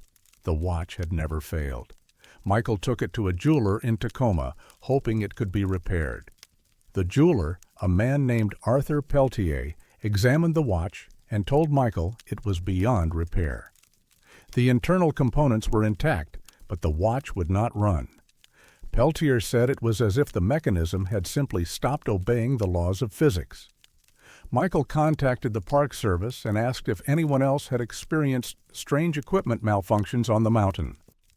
He was told no. He also contacted Dr. Vasquez and asked if she had noticed anything unusual about the watch beyond its continued operation. Vasquez confirmed that the watch had been running when removed from David's body and that it had stopped immediately afterward. She had no explanation. In November of 1982, Michael Corman donated the watch to the University of Washington's Department of Materials, Science and Engineering, hoping researchers could determine why it had behaved so anomalously. The watch was examined by Dr. Harold Ung, a professor specializing in mechanical systems. Ung and his team disassembled the watch and analyzed each component under magnification. They found no signs of wear, corrosion, or damage. The lubricants were intact. The balance wheel was perfectly centered. Every part was in working order, but the watch would not run. Ung conducted a series of tests. He replaced the mainspring with a new one. The watch still would not run. He tested the escapement mechanism and found it functioned correctly in isolation. He reassembled the watch multiple times, each time ensuring perfect alignment. Nothing worked.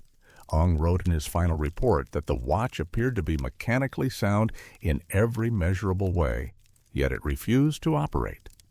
He noted that this should not be possible. The report was published in an internal university journal in January of 1983.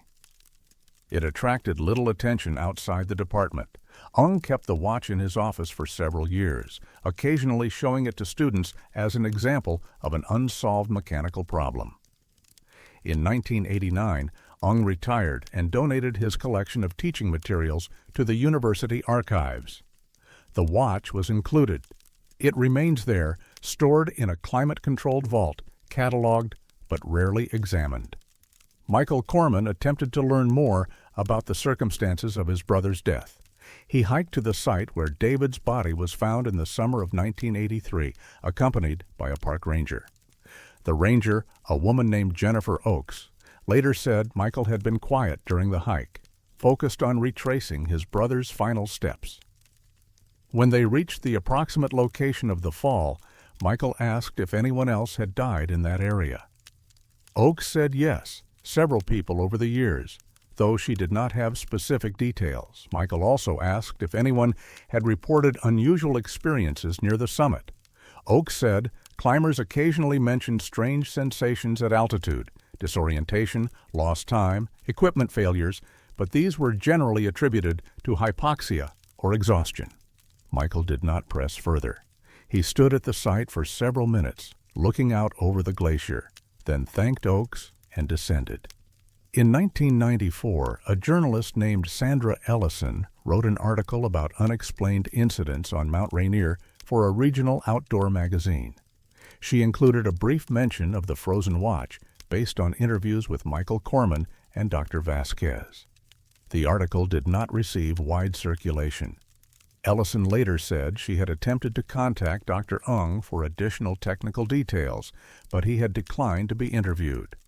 She also said the Park Service had been uncooperative, stating that the incident was a closed matter and that no further information was available. Dr. Vasquez retired from the medical examiner's office in 2001.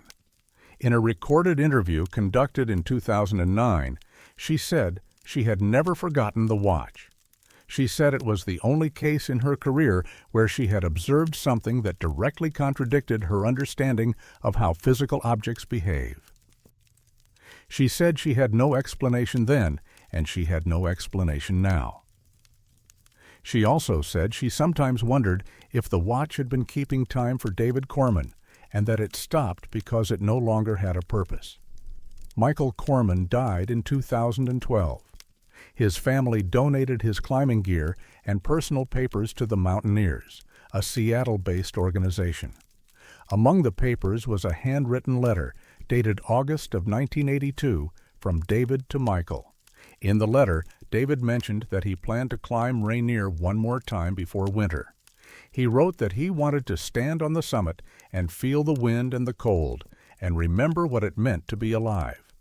He said his watch had been keeping perfect time for years, and that he hoped it would keep running for years more. The watch is still in the university archives.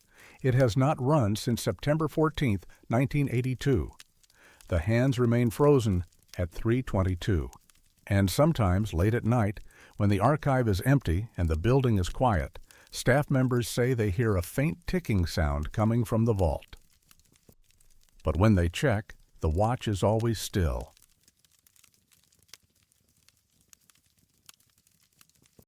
Time does not always stop when it should. Mount Rainier's summit sits at 14,410 feet, a dome of ice and volcanic rock visible from Seattle on clear days. The mountain is an active volcano, dormant but not extinct, with a history of violent eruptions that have reshaped the landscape over millennia. The upper slopes are covered in 26 named glaciers, fields of ice that move slowly downward, calving and fracturing as they descend. The summit is not technically difficult by mountaineering standards, but it is dangerous. Weather changes without warning. Altitude sickness is common. Crevasses hide beneath snow bridges. More than 400 people have died on the mountain since records began. The standard climbing route follows the Disappointment Cleaver, a rocky spine that rises between the Ingraham and Emmons glaciers. Climbers ascend from Camp Muir at 10,000 feet, crossing the treacherous Ingraham Flats before pushing to the summit crater. Most attempts are made in summer, when the weather is most stable, though conditions above 12,000 feet remain harsh even in July and August. Rescue operations at altitude are difficult and often delayed by hours or days. Bodies are sometimes left in place, too dangerous to retrieve, slowly consumed by the ice. On September 3, 1982, a solo climber named David Corman set out from Paradise to attempt the summit. Corman was 37 years old, a civil engineer from Tacoma with extensive climbing experience. He had summited Rainier twice before and was familiar with the route.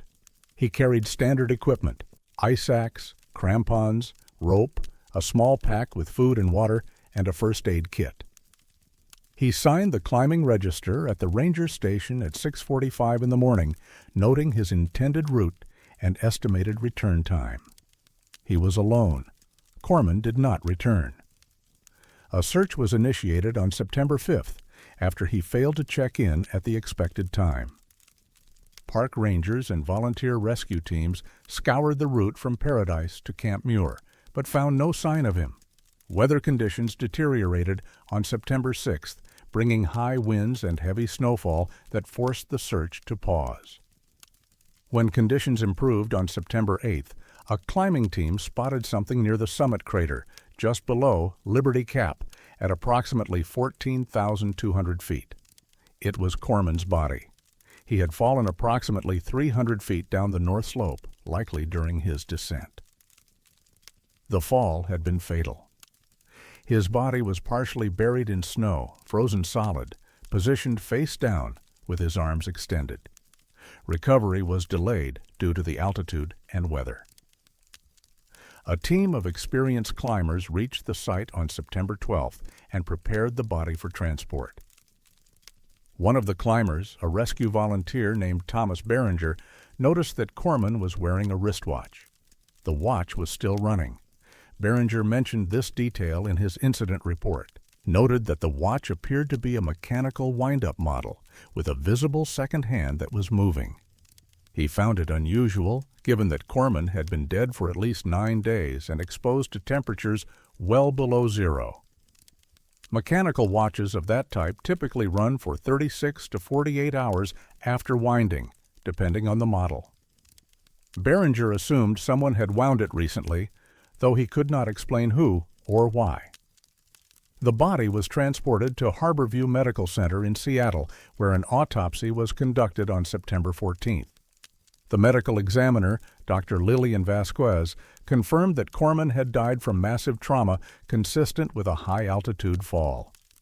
Time of death was estimated to be 9 to 10 days prior, based on tissue degradation and environmental factors.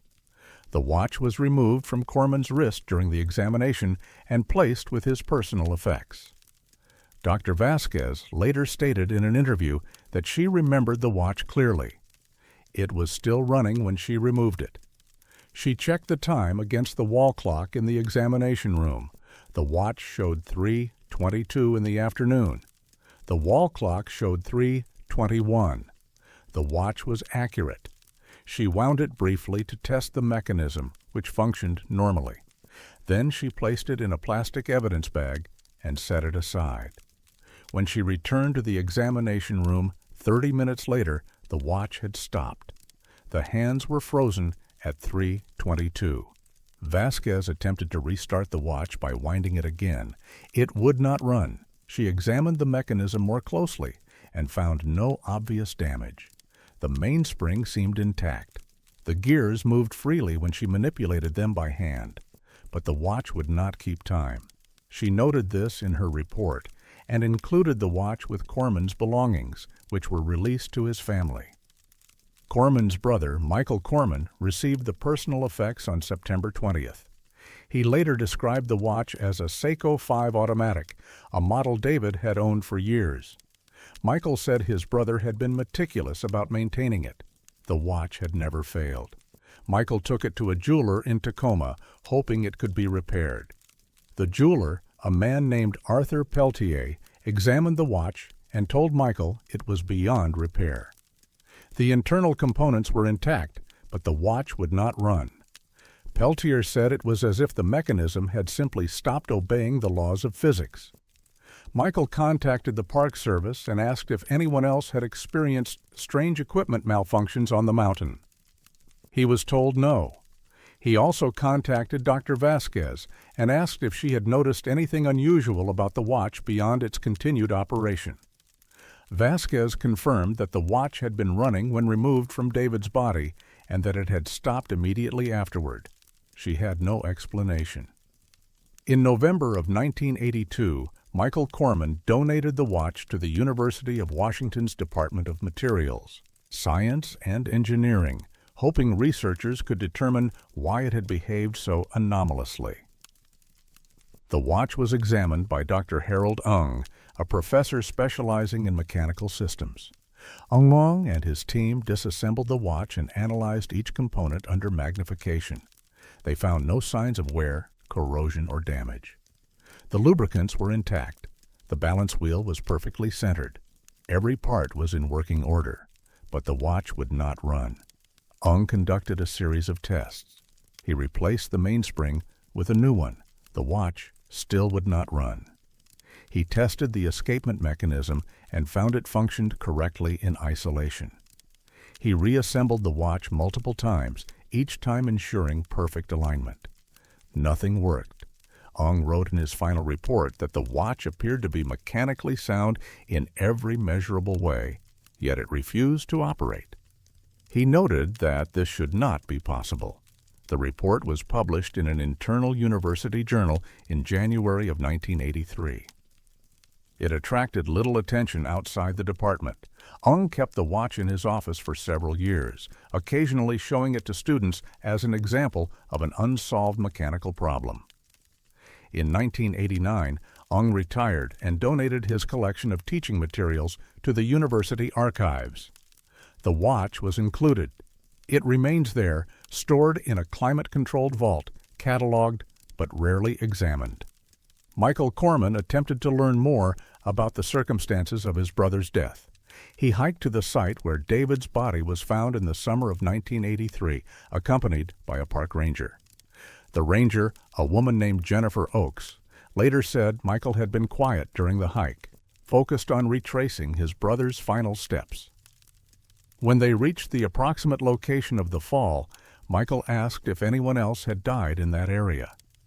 Oakes said yes, several people over the years, though she did not have specific details. Michael also asked if anyone had reported unusual experiences near the summit. Oakes said climbers occasionally mentioned strange sensations at altitude, disorientation, lost time, equipment failures, but these were generally attributed to hypoxia or exhaustion. Michael did not press further. He stood at the site for several minutes, looking out over the glacier, then thanked Oakes and descended. In 1994, a journalist named Sandra Ellison wrote an article about unexplained incidents on Mount Rainier for a regional outdoor magazine. She included a brief mention of the frozen watch based on interviews with Michael Corman and Dr. Vasquez. The article did not receive wide circulation. Ellison later said she had attempted to contact Dr. Ung for additional technical details, but he had declined to be interviewed. She also said the Park Service had been uncooperative, stating that the incident was a closed matter and that no further information was available. Dr. Vasquez retired from the medical examiner's office in 2001. In a recorded interview conducted in 2009, she said she had never forgotten the watch. She said it was the only case in her career where she had observed something that directly contradicted her understanding of how physical objects behave. She said she had no explanation then, and she had no explanation now. She also said she sometimes wondered if the watch had been keeping time for David Corman, and that it stopped because it no longer had a purpose. Michael Corman died in 2012. His family donated his climbing gear and personal papers to the Mountaineers, a Seattle-based organization. Among the papers was a handwritten letter dated August of 1982 from David to Michael. In the letter, David mentioned that he planned to climb Rainier one more time before winter. He wrote that he wanted to stand on the summit and feel the wind and the cold, and remember what it meant to be alive. He said his watch had been keeping perfect time for years and that he hoped it would keep running for years more. The watch is still in the university archives. It has not run since September 14, 1982. The hands remain frozen at 3:22. And sometimes, late at night, when the archive is empty and the building is quiet, staff members say they hear a faint ticking sound coming from the vault. But when they check, the watch is always still.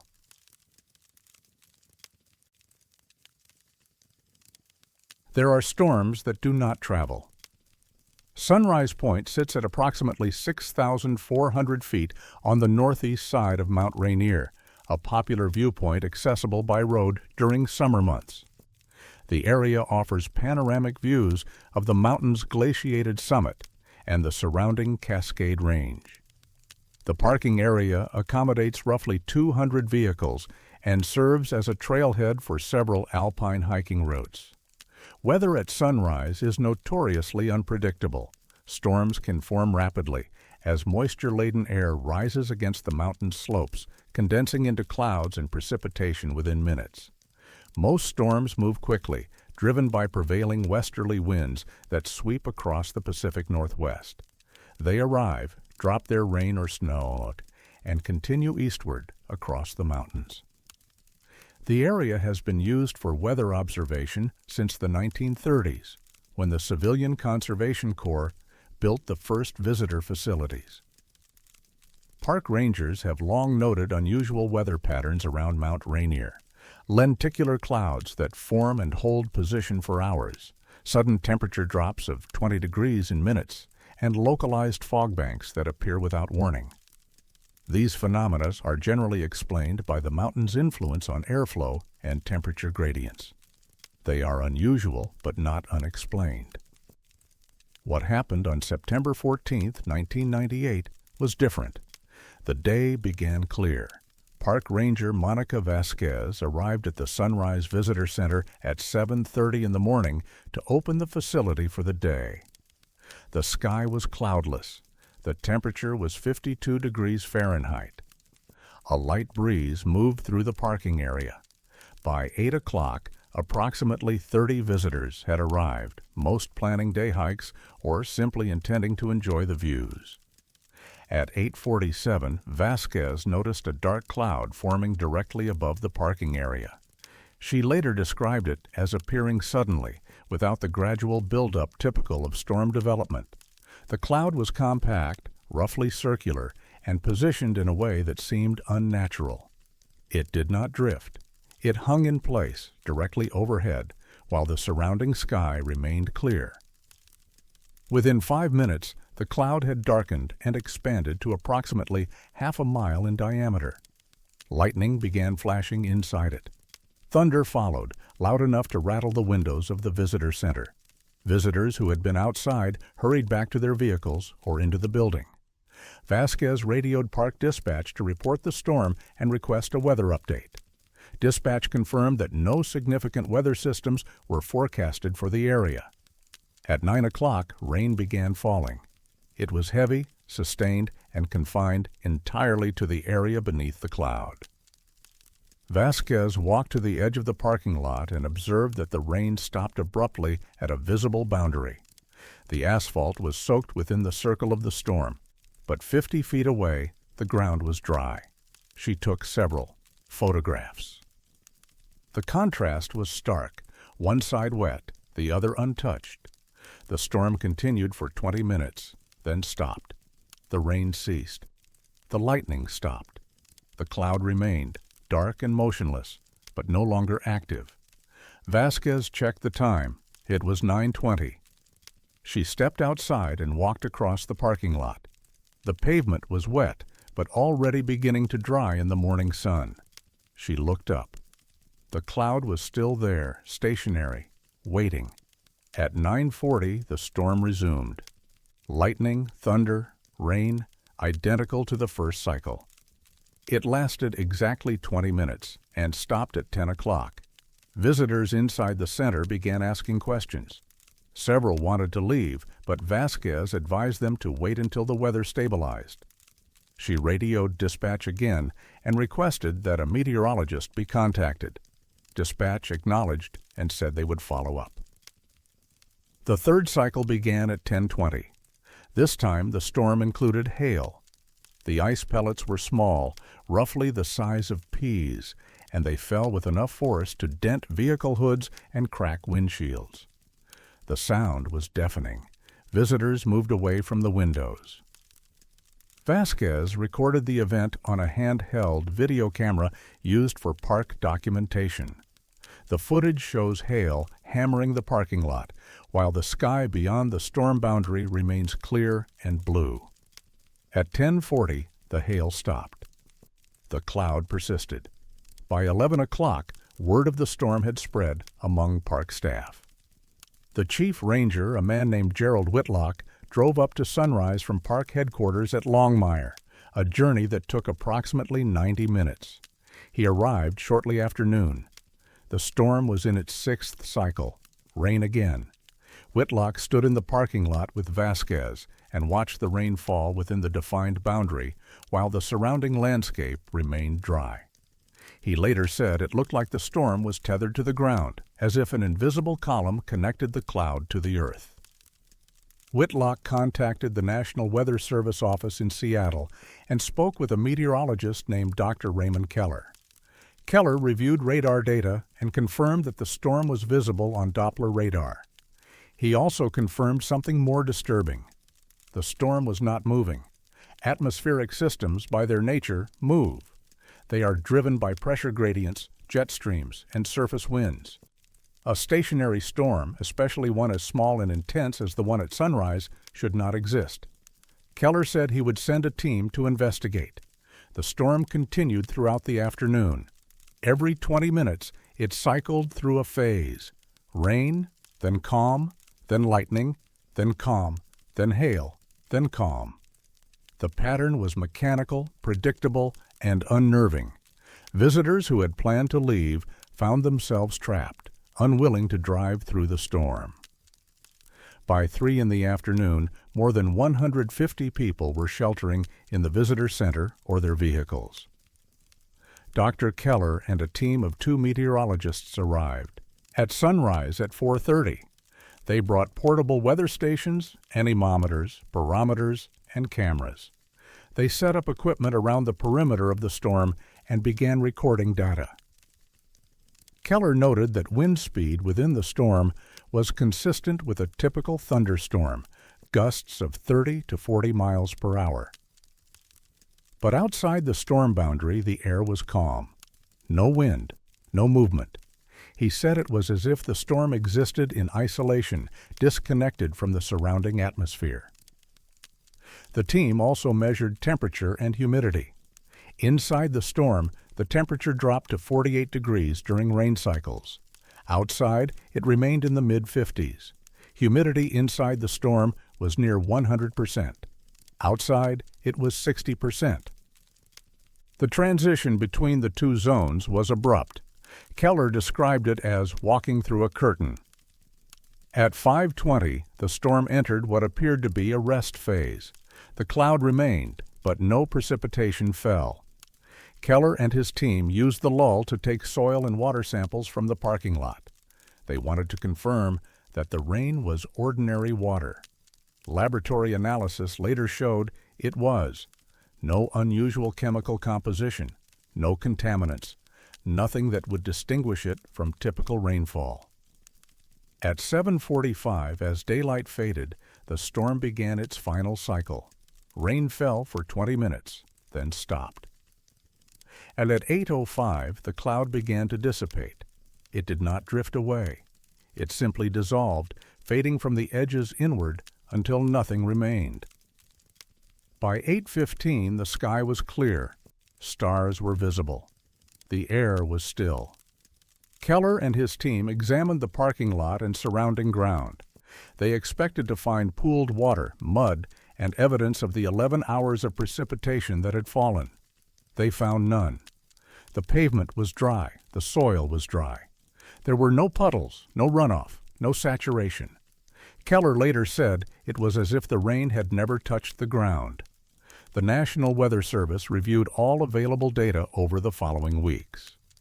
Radar recordings confirmed the storm's presence and its complete lack of movement. Satellite imagery showed a localized cloud formation that persisted for 11 hours in one location. Atmospheric models were run to simulate the conditions, but none could replicate the behavior.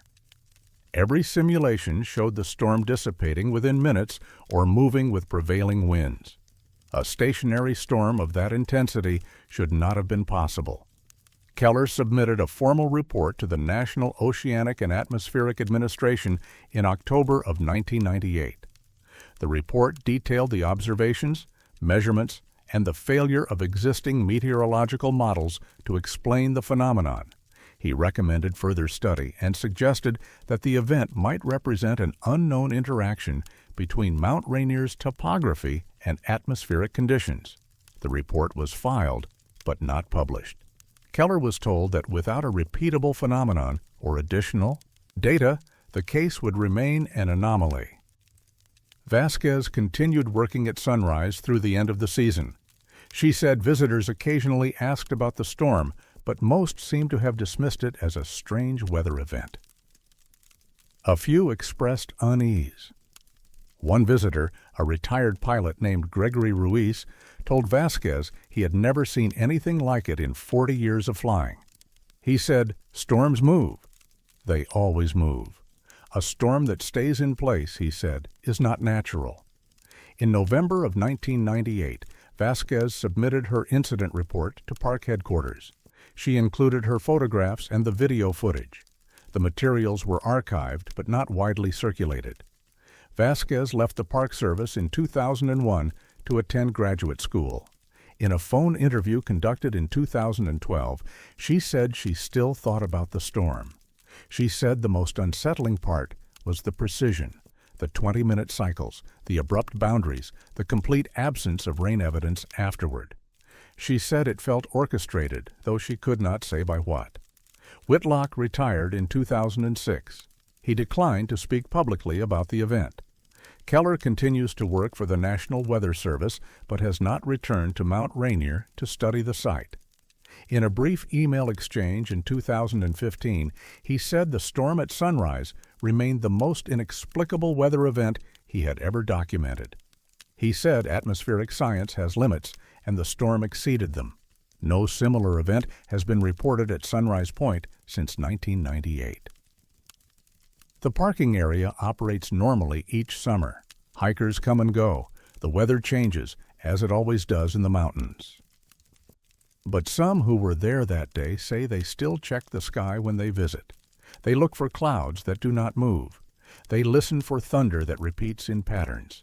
And sometimes, on still September mornings, the air above sunrise feels heavier than it should, as if something is waiting to begin again.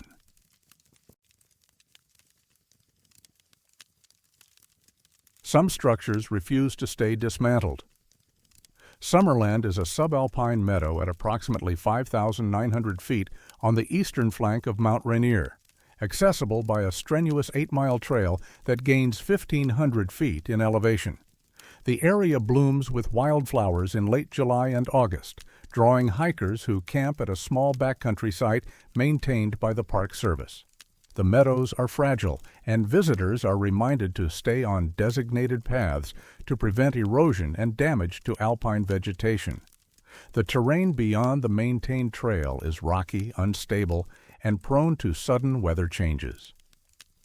Visibility drops quickly when clouds move in, and hikers have been known to lose their way in fog. The trail to Summerland follows Frying Pan Creek through dense forest before breaking into open meadows. The route is well marked with wooden posts and cairns, stacked stone markers that guide hikers across rocky sections where the trail is not obvious. Park regulations prohibit the construction of unauthorized cairns, as they can confuse travelers and lead them off established routes. Trail crews regularly dismantle rogue cairns to prevent accidents. In July of 2009, a trail maintenance worker named Kevin Lattimore was conducting routine inspections along the Summerland Trail.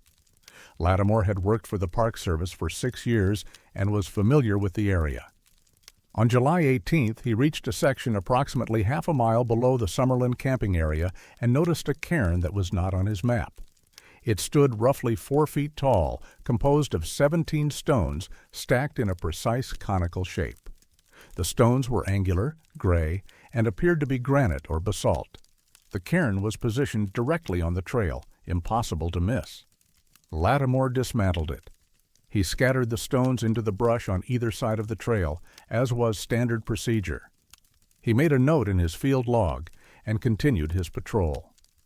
2 days later, on July 20th, he returned to the same section of trail. The cairn was back. Same location, same height, same number of stones.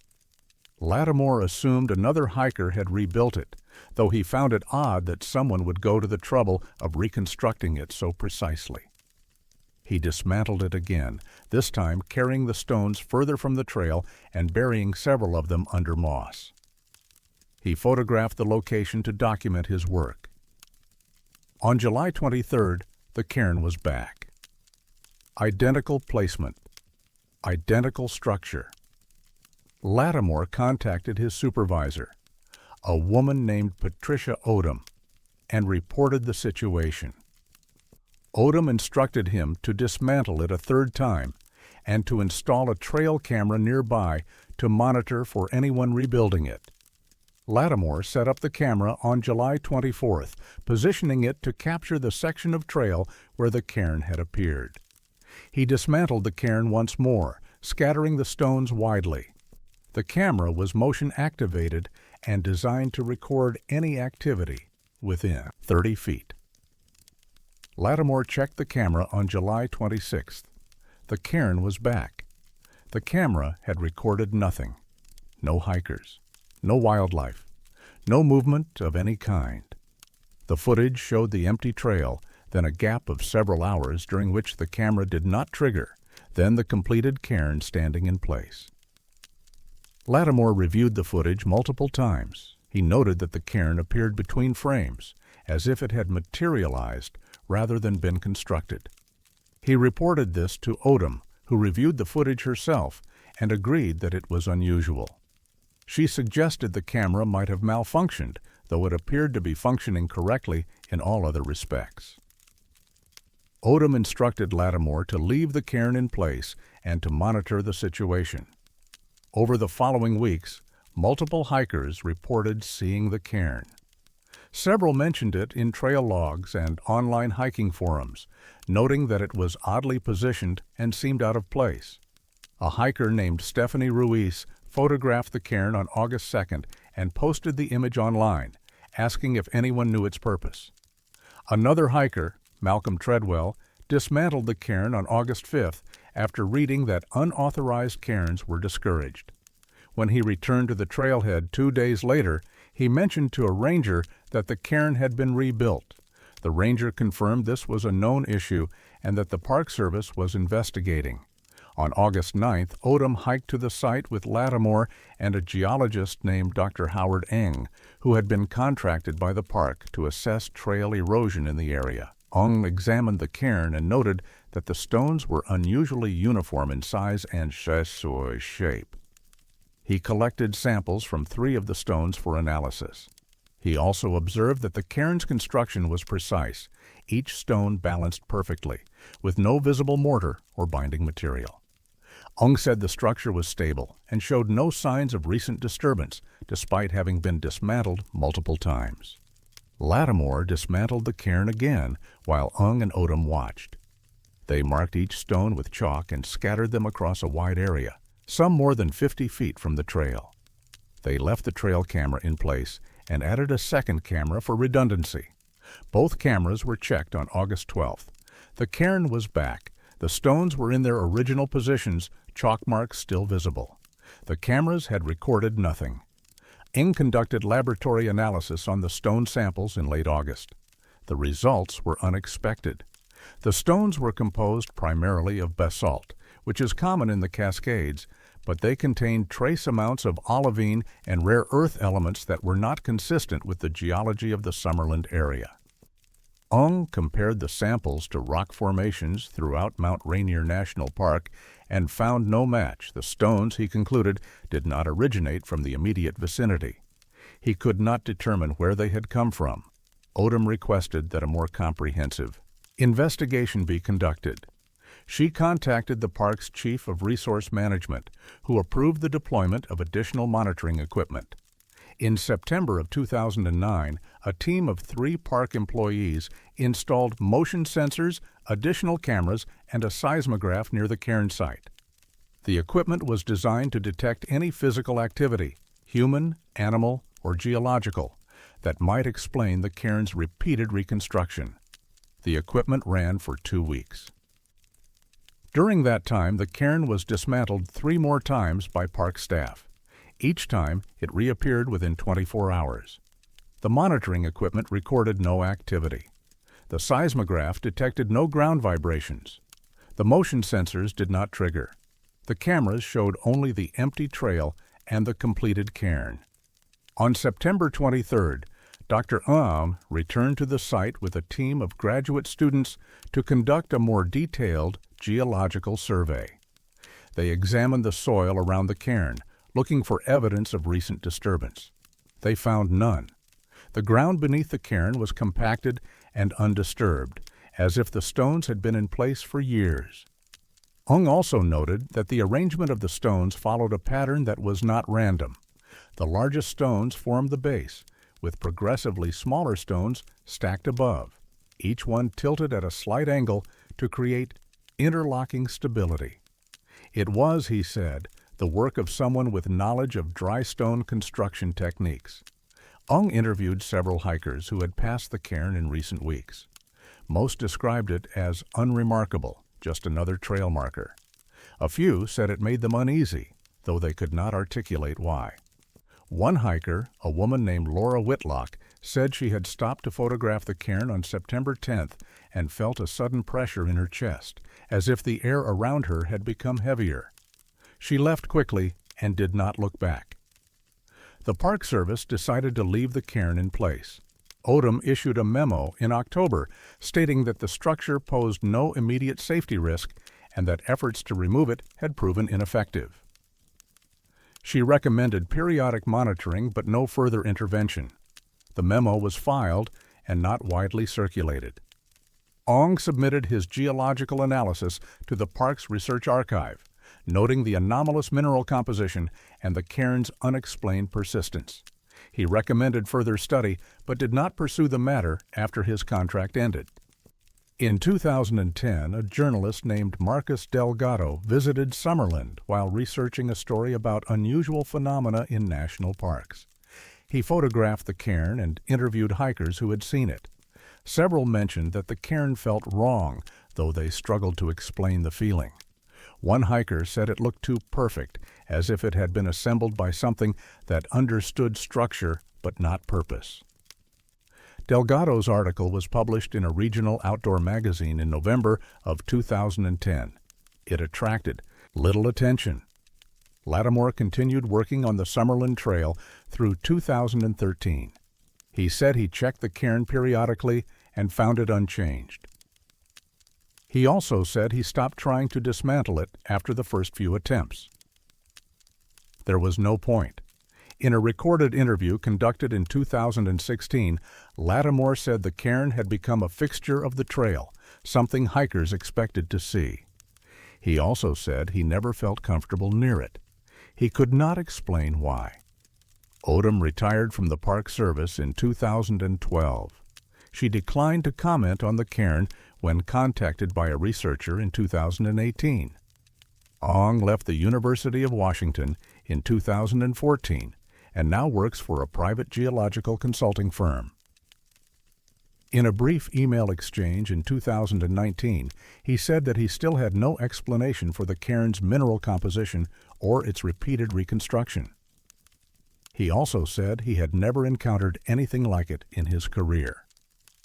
The cairn remains on the Summerland Trail. Park Service maps do not mark it. There are no signs or warnings. Hikers pass it regularly, most without giving it much thought. Some stop to photograph it. A few add stones to the top, a common practice with trail cairns, though these added stones are usually gone within a day or two. Trail cameras are no longer in place. The Park Service has not issued any updates on the cairn since 2009. It stands alone, 4 feet tall, 17 stones stacked in perfect balance in a location where no cairn should be. And every few months, someone tries to knock it down. And every time, within 24 hours, it is back, exactly as it was, as if it knows where it belongs.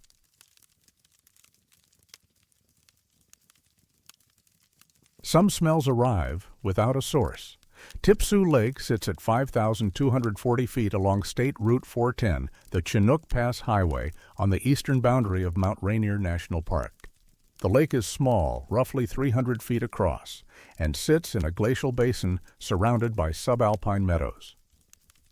Mount Rainier dominates the western horizon, its summit visible on clear days. The area is accessible by car during summer and early autumn, making it one of the most photographed locations in the park. The road closes each year in late October or early November, depending on snowfall, and does not reopen until the following May or June. The lake has no significant history of tragedy or settlement. Indigenous peoples traveled through the area seasonally, but left no permanent structures or documented stories tied specifically to the lake. Early road crews working on the Chinook Pass Highway in the 1930s noted the area's beauty, but made no mention of unusual occurrences. By the time the highway was completed in 1940, Tipsoo Lake had become a scenic stop for travelers crossing the Cascades. It remained unremarkable until the 1980s. The first documented report of the scent occurred on September 22, 1984. A family from Yakima, Richard and Susan Novak, along with their 2 children, stopped at Tipsoo Lake around 6 o'clock in the evening to photograph the sunset. Richard later described the experience in a letter to the Park Service. He wrote that they had been standing near the shore when a strong smell of burning wood filled the air. It was not faint. He said it was overwhelming, like standing downwind of a large bonfire. But there was no fire, no smoke, no visible source. Susan Novak said the smell made her nauseated within minutes. Their children complained of headaches. The family returned to their car and left. Richard checked his watch as they drove away. It was 6:28. He noted that the smell had vanished by the time they reached the highway, less than a quarter mile from the lake. The Novaks assumed someone had been burning debris nearby, though they had seen no evidence of it. They did not report the incident immediately. It was only in 1986, after reading a newspaper article about strange occurrences in the park, that Richard sent his letter to park headquarters. The letter was filed and not acted upon. In September of 1987, a park ranger named Victor Salinas was conducting an evening patrol along the Chinook Pass Highway. He stopped at Tipsoo Lake around 6:15 to check on a group of campers. As he stepped out of his vehicle, he smelled burning cedar. Salinas was familiar with the scent. Cedar smoke has a distinctive, sharp aroma. He looked for a campfire, but saw none.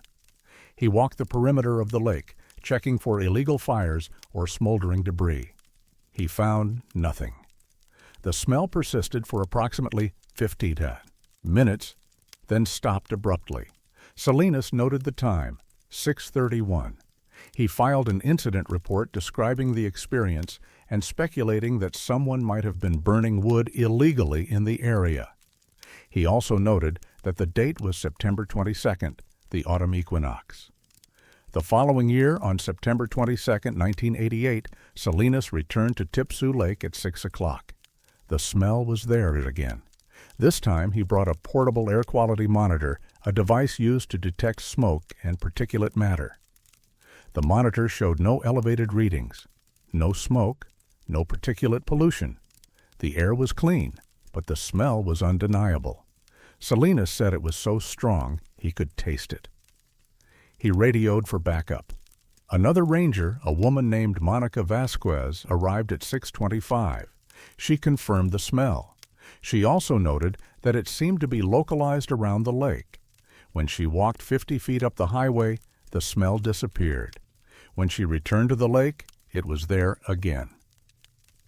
At 6:31, it stopped. Both rangers submitted detailed reports. Vasquez recommended further investigation.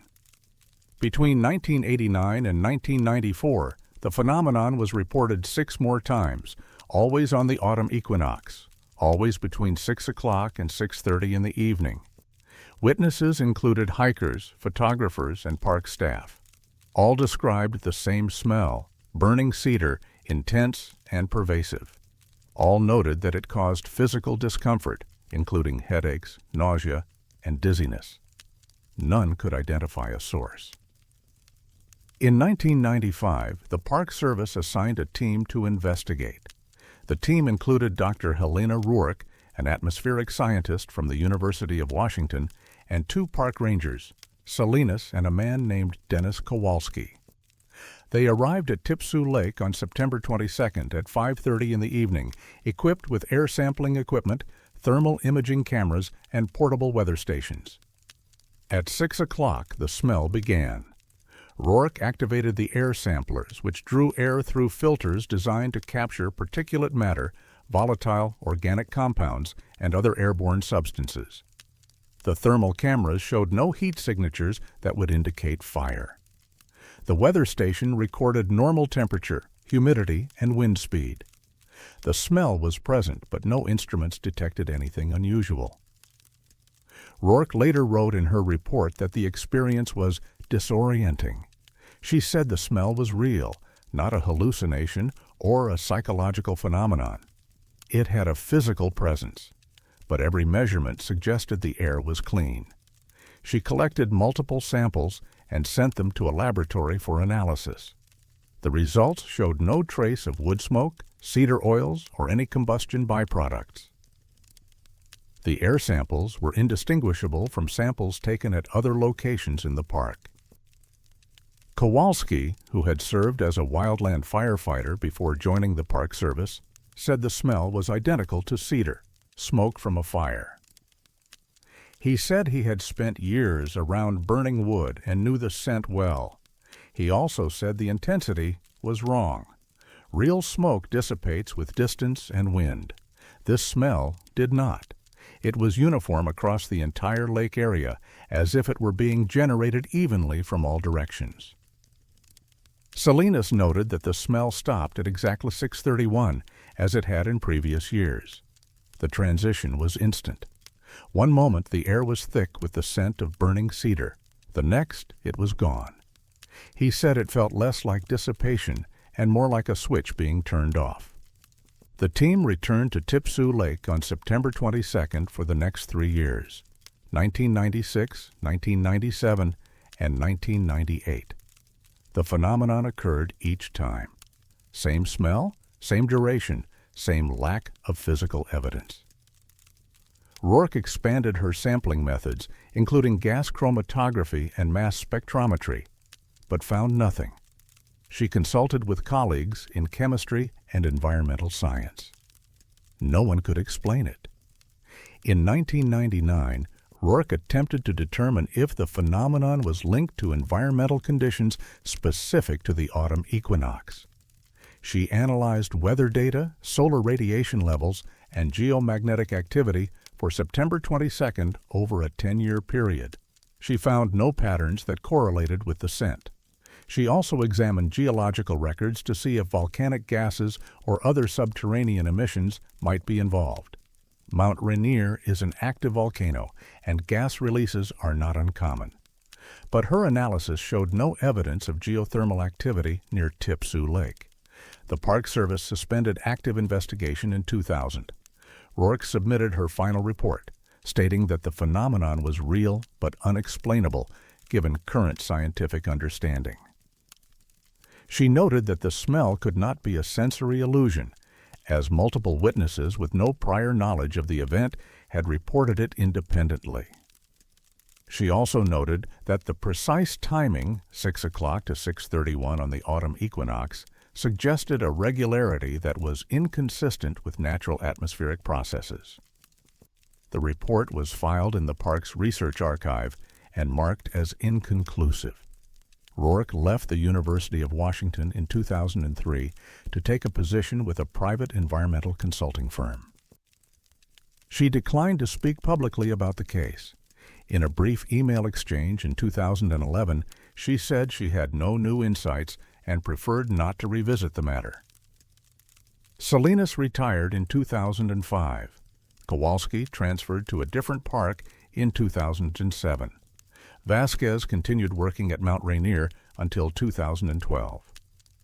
In an interview conducted in 2015, she said she returned to Tipsoo Lake on September 22nd several times after the official investigation ended. The smell was always there. She said she stopped going eventually because it disturbed her.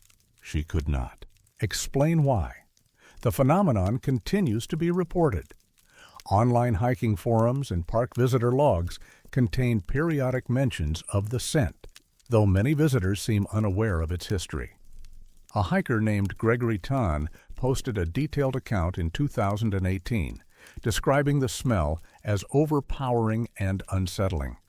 He said he checked his watch and noted the time, 6:14. He left the area at 6:25 because his wife felt nauseous. He wrote that the smell vanished as they drove away. In 2022, a journalist named Laura Whitlock visited Tipsoo Lake on September 22nd as part of a story on unexplained phenomena in national parks. She arrived at 5:45 with a photographer. At 6 o'clock, the smell began. Whitlock recorded audio notes describing the experience. She said the scent was unmistakable and disorienting.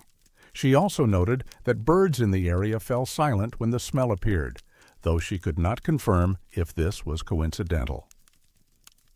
The smell stopped at 6:31. Whitlock's article was published in a regional magazine in October of that year. The Park Service does not provide official information about the phenomenon.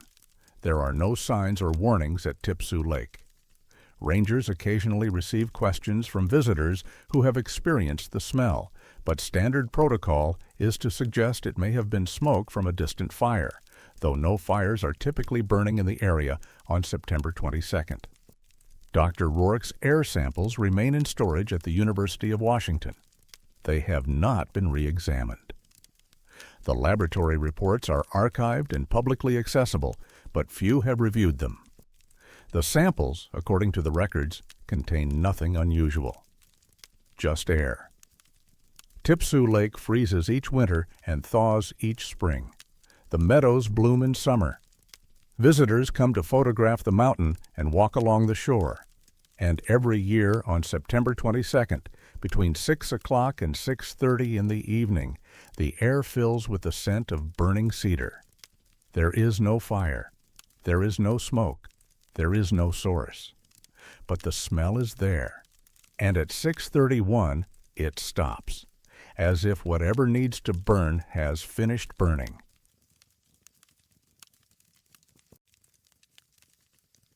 There are tracks in the snow that lead in impossible directions. Comet Falls is a 320-foot waterfall on the western side of Mount Rainier. Accessible by a 3.8-mile trail that gains 1,500 feet in elevation. The trail passes through dense forest of Douglas fir and western hemlock before emerging into more open terrain near the falls. In winter, the trail is buried under heavy snowpack, making it inaccessible to most hikers. Snowshoers and cross-country skiers occasionally venture into the area, but the terrain is steep and avalanche-prone, and the Park Service discourages winter travel without proper equipment and experience. The area has a history of unpredictability. Avalanches swept through the Comet Falls Basin in 1976, 1983, and 1996. Each time altering the landscape and destroying sections of the summer trail. The waterfall itself freezes partially in winter, creating dramatic ice columns that attract ice climbers, though the climbing is dangerous and the approach is long. Few people visit the area between November and May. Those who do tend to be experienced backcountry travelers who understand the risks.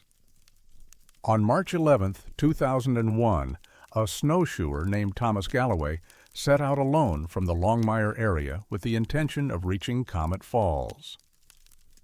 Galloway was 43 years old, a software engineer from Seattle with extensive winter hiking experience. He had snowshoed to the falls several times in previous winters and was familiar with the route. He left his car at the trailhead at 8:30 in the morning, signing the winter travel register and noting his planned return time as 4 o'clock in the afternoon. The weather was clear. The temperature was in the mid-20s. Fresh snow had fallen 2 days earlier, leaving approximately 8 inches of new powder over a stable base.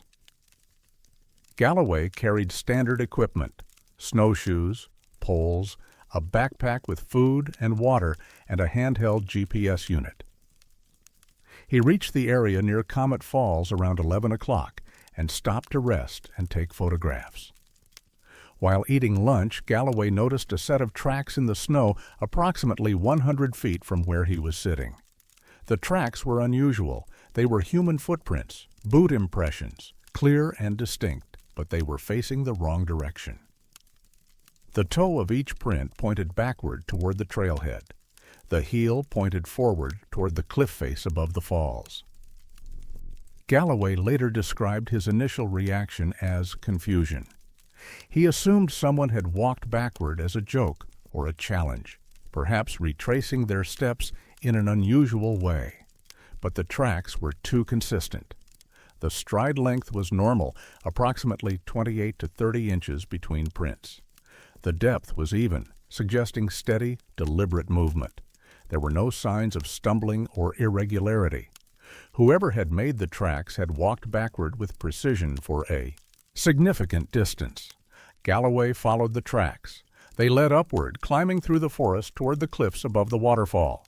He followed them for approximately 2 miles, stopping periodically to photograph the prints and check his GPS.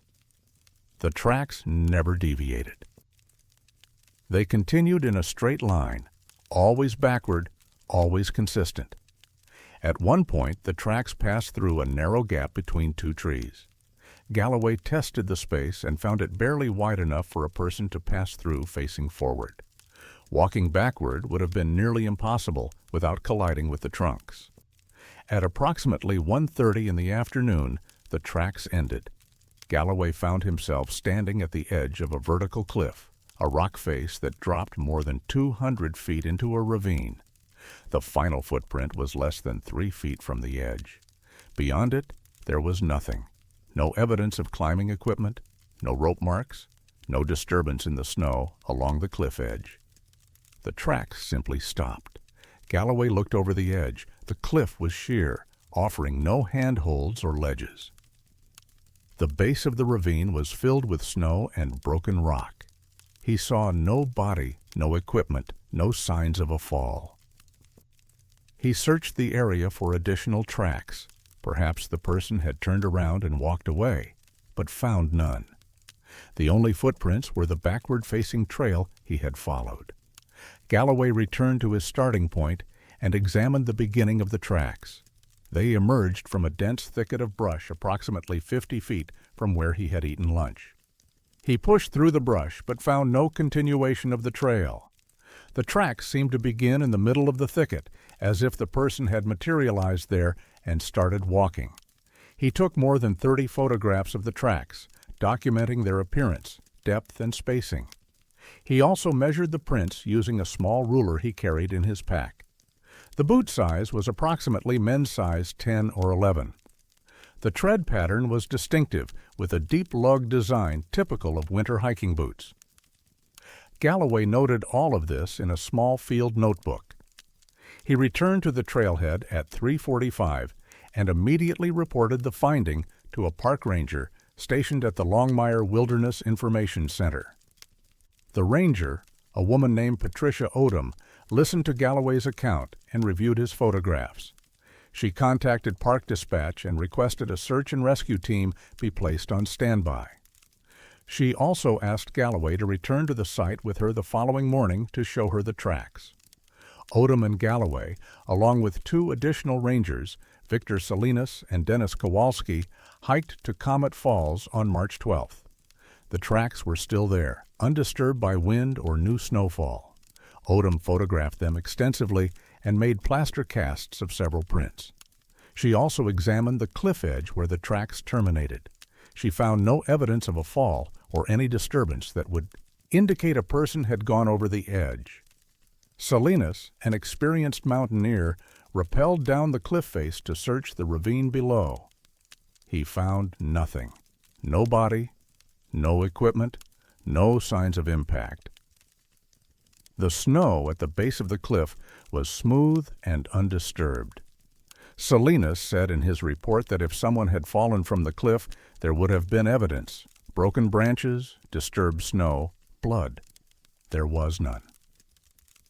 Kowalski followed the backward-facing tracks from beginning to end, documenting their course with GPS. He confirmed that the tracks covered 2.1 miles and terminated at the cliff. He also noted that the tracks crossed several areas where forward-facing footprints would have been visible if someone had walked the route normally and then retraced their steps backward. There were no such prints. The only tracks were the inverted ones. The Park Service initiated a search of the area on March 13th. Teams of rangers and volunteers covered a 5-mile radius around Comet Falls, looking for signs of a missing person. They checked the winter travel register for the previous 2 weeks and identified 7 individuals who had signed in but not signed out. All 7 were contacted and confirmed safe.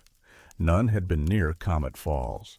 None had reported walking backward or seeing unusual tracks. The plaster casts of the footprints were sent to a forensic laboratory in Seattle for analysis. The lab confirmed that the prints were consistent with human locomotion, showing normal weight distribution and biomechanics. However, the orientation was reversed.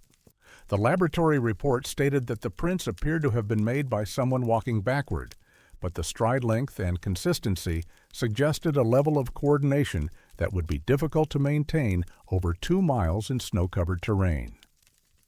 The tread pattern was identified as matching a specific model of winter hiking boot, a Vasque Snow Bourbon, a popular model in the late 1990s and early 2000s. The Park Service contacted Vasque and requested sales data for the model, hoping to narrow down potential owners. The request was declined due to privacy concerns. In April of 2001, a search dog team was brought in to track any residual scent along the route. The dogs followed the backward-facing tracks, but showed no interest in the cliff edge or the surrounding area. One handler noted that the dogs seemed confused, as if they were following a scent trail that did not correspond with the direction of travel. Odom submitted a formal incident report in May. The report included photographs, GPS data, plaster casts, and witness statements. She concluded that the tracks were real and that they posed a significant mystery. She noted that no missing persons had been reported in the area and that the search efforts had yielded no evidence of foul play, accident, or distress. The case was classified as unresolved and filed in the park's incident archive. Galloway returned to Comet Falls in the summer of 2001 after the snow had melted. He hiked to the cliff where the tracks had ended and searched the area for any clues, clothing, equipment, or personal items. He found nothing. The forest was undisturbed. In a recorded interview conducted in 2007, Galloway said he remained troubled by what he had seen. He said the tracks were not a hoax. They were too consistent, too deliberate. He said someone had walked backward through the snow for over 2 miles with precision and purpose, and then vanished. Odom retired from the Park Service in 2009. She declined to comment on the case when contacted by a journalist in 2013. Salinas and Kowalski continued working in the park until 2012 and 2015, respectively. Neither pursued the case further. Salinas said in a brief email exchange in 2016 that he had never encountered anything similar in his career and had no explanation for what they had found. The plaster casts remain in storage at the park's administrative office. They have not been displayed or re-examined. The photographs taken by Galloway and the park rangers are filed in the incident archive and are available upon request, though few have requested them. In 2018, a hiker named Laura Stein reported finding a similar set of backward-facing tracks near Reflection Lakes, approximately 10 miles from Comet Falls. The tracks were shorter, only a few hundred feet, but showed the same inverted orientation.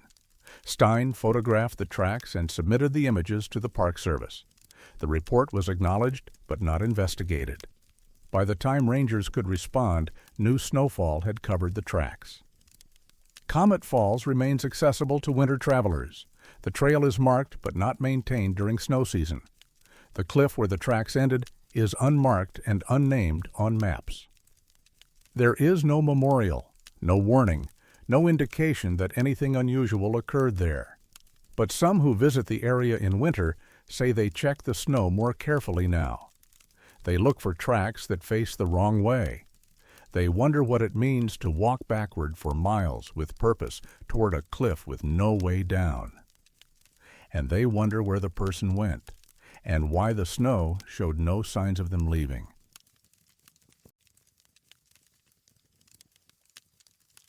There are places where signals go to die.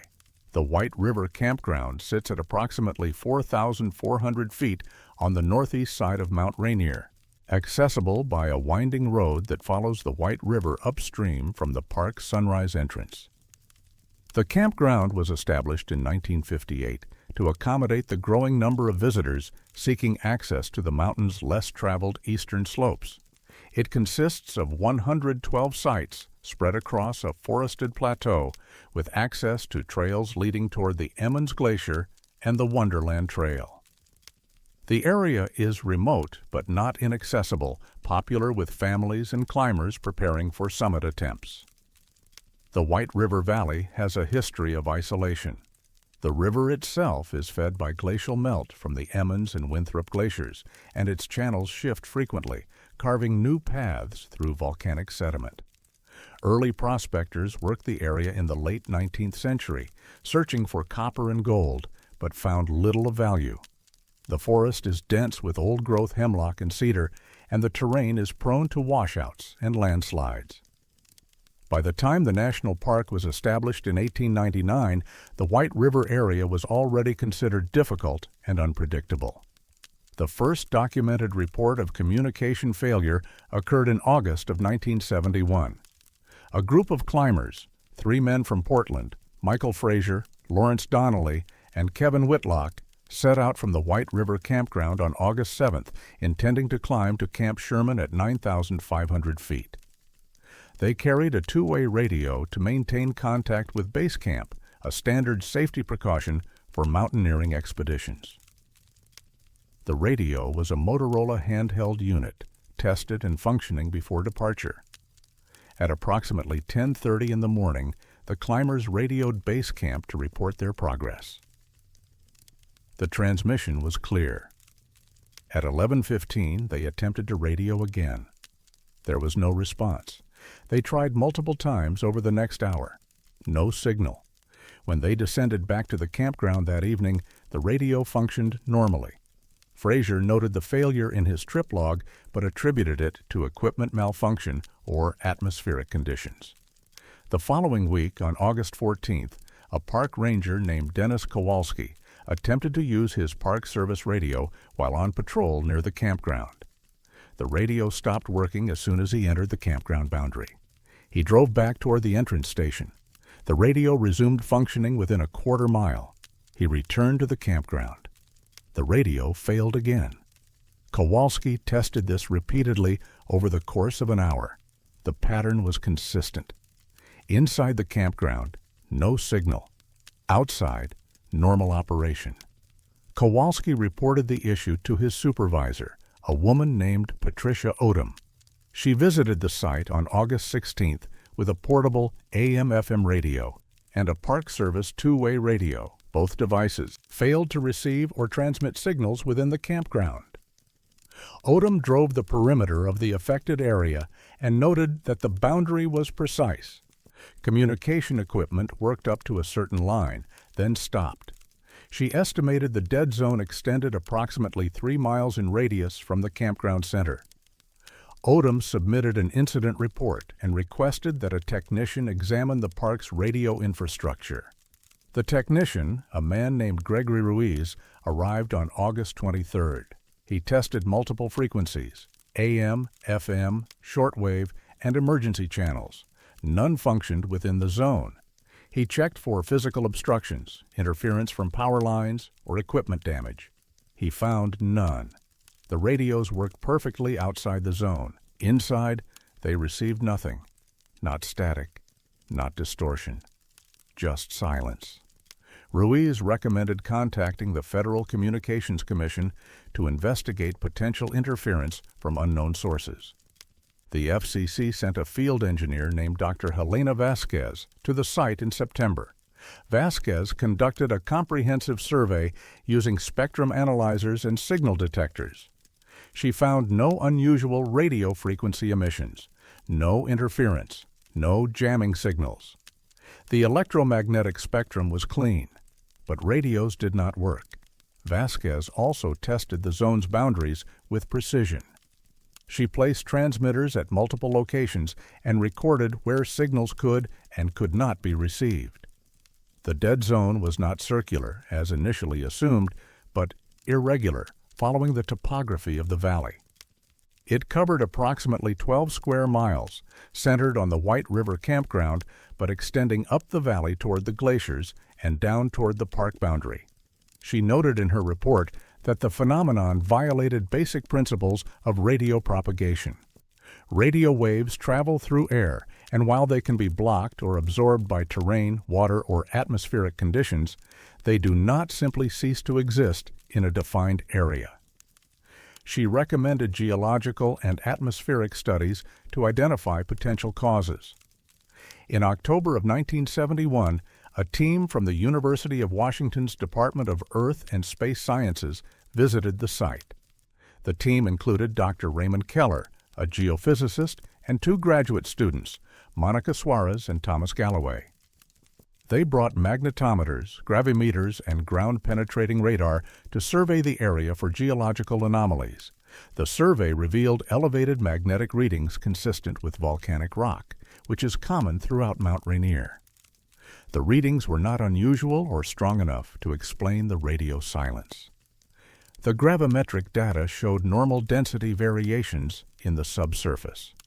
The ground-penetrating radar detected no voids, caverns, or unusual structures. Keller concluded that the geology of the area was unremarkable and could not account for the communication failures.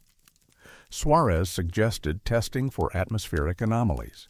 She hypothesized that temperature inversions or ionospheric disturbances might create localized signal absorption. The team conducted atmospheric measurements over a 2-week period in November. They found no unusual temperature gradients, no ionospheric irregularities, and no weather patterns that would affect radio transmission. The air above the White River campground was ordinary. Keller submitted his findings to the Park Service in December of 1971. His report stated that the radio silence could not be explained by geological or atmospheric conditions. He recommended further study by specialists in electromagnetic phenomena, but no such study was authorized. The case was filed as an unresolved anomaly. The Park Service installed warning signs at the campground in the spring of 1972, advising visitors that radio communication was unreliable in the area. The signs recommended that visitors inform someone outside the park of their plans and expected return times. The warnings remain in place today. Over the following decades, the phenomenon persisted. In 1983, a family camping at White River reported that their portable television could not receive any channels, despite functioning normally at other campgrounds in the park. In 1994, a hiker's emergency locator beacon failed to transmit when activated within the zone. The hiker was eventually found by a search party, but the beacon never sent a signal. In 2003, the proliferation of cell phones brought new attention to the zone. Visitors began reporting complete loss of cellular service within the campground, even in areas where coverage maps indicated strong signals. A telecommunications engineer named Laura Stein visited the site in 2005 to investigate. She tested multiple carriers and multiple devices. None functioned inside the zone. She noted that GPS signals, which rely on satellites, not ground-based towers, also failed. Devices showed no satellite lock, no position data, nothing. Stein contacted the Federal Aviation Administration to inquire if aircraft experienced navigation issues over the area. She was told that the FAA had prohibited low-altitude flights over the White River Valley since 1973 due to magnetic interference. When she requested documentation of the interference, she was informed that the records were classified for safety reasons. No further information was provided. In 2009, a journalist named Marcus Delgado filed a Freedom of Information Act request seeking all documents related to the White River radio silence. The request was partially fulfilled. He received copies of incident reports from 1971 and some correspondence between the Park Service and the FCC. However, several documents referenced in the correspondence, including Dr. Vasquez's full technical report and geological surveys conducted by federal agencies, were not released. The response letter stated that the documents could not be located. Delgado visited the site in 2010 and interviewed campers and park staff. Most were aware of the communication issues but considered them a minor inconvenience. A few expressed unease. One camper, a man named Victor Salinas, said he felt uncomfortable in the campground, as if he were being watched. He could not explain the feeling and left after one night. A park ranger who asked not to be named said staff avoided the area when possible, and that night patrols were conducted in pairs. Dr. Vasquez retired from the FCC in 2012. In a brief phone interview conducted in 2016, she said she remembered the White River case clearly. She said it was the only investigation in her career where she could not provide even a speculative explanation. She said the silence was absolute and precise, and that it had no natural cause she could identify. When asked if she believed the phenomenon was man-made, she said she did not know, but that if it were, it represented technology far beyond anything she was familiar with. Keller died in 2018. His research notes and field journals were donated to the University of Washington Library. Among the materials was a handwritten note dated November 1971. The note read, "The silence is not passive, it is active. Something is absorbing the signals, not blocking them. We need to understand what." The White River Campground remains open. Visitors continue to camp there, most unaware of the zone's history. The warning signs are still posted, faded but legible. Rangers still patrol the area, though they carry satellite phones that do not function inside the boundary. The FAA restriction remains in effect, though pilots occasionally report instruments behaving erratically when flying near the valley. No explanation has ever been provided. No geological survey results have been released. No follow-up studies have been authorized. The silence continues, absolute and unbroken, in a 12-square-mile zone where signals should travel but do not. And sometimes, late at night, campers in the White River Campground say the silence feels heavier than it should. Not just the absence of noise, but the absence of connection, as if the air itself has learned to swallow everything that tries to pass through it. And nothing, no voice, no signal, no call for help, can escape.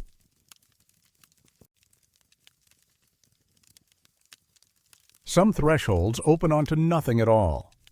The Emmons Glacier descends from the summit of Mount Rainier on the mountain's northeast face, the largest glacier by area in the contiguous United States. It stretches more than 5 miles from the crater rim to its terminus at approximately 5,400 feet, a slow-moving river of ice scarred by crevasses and seracs.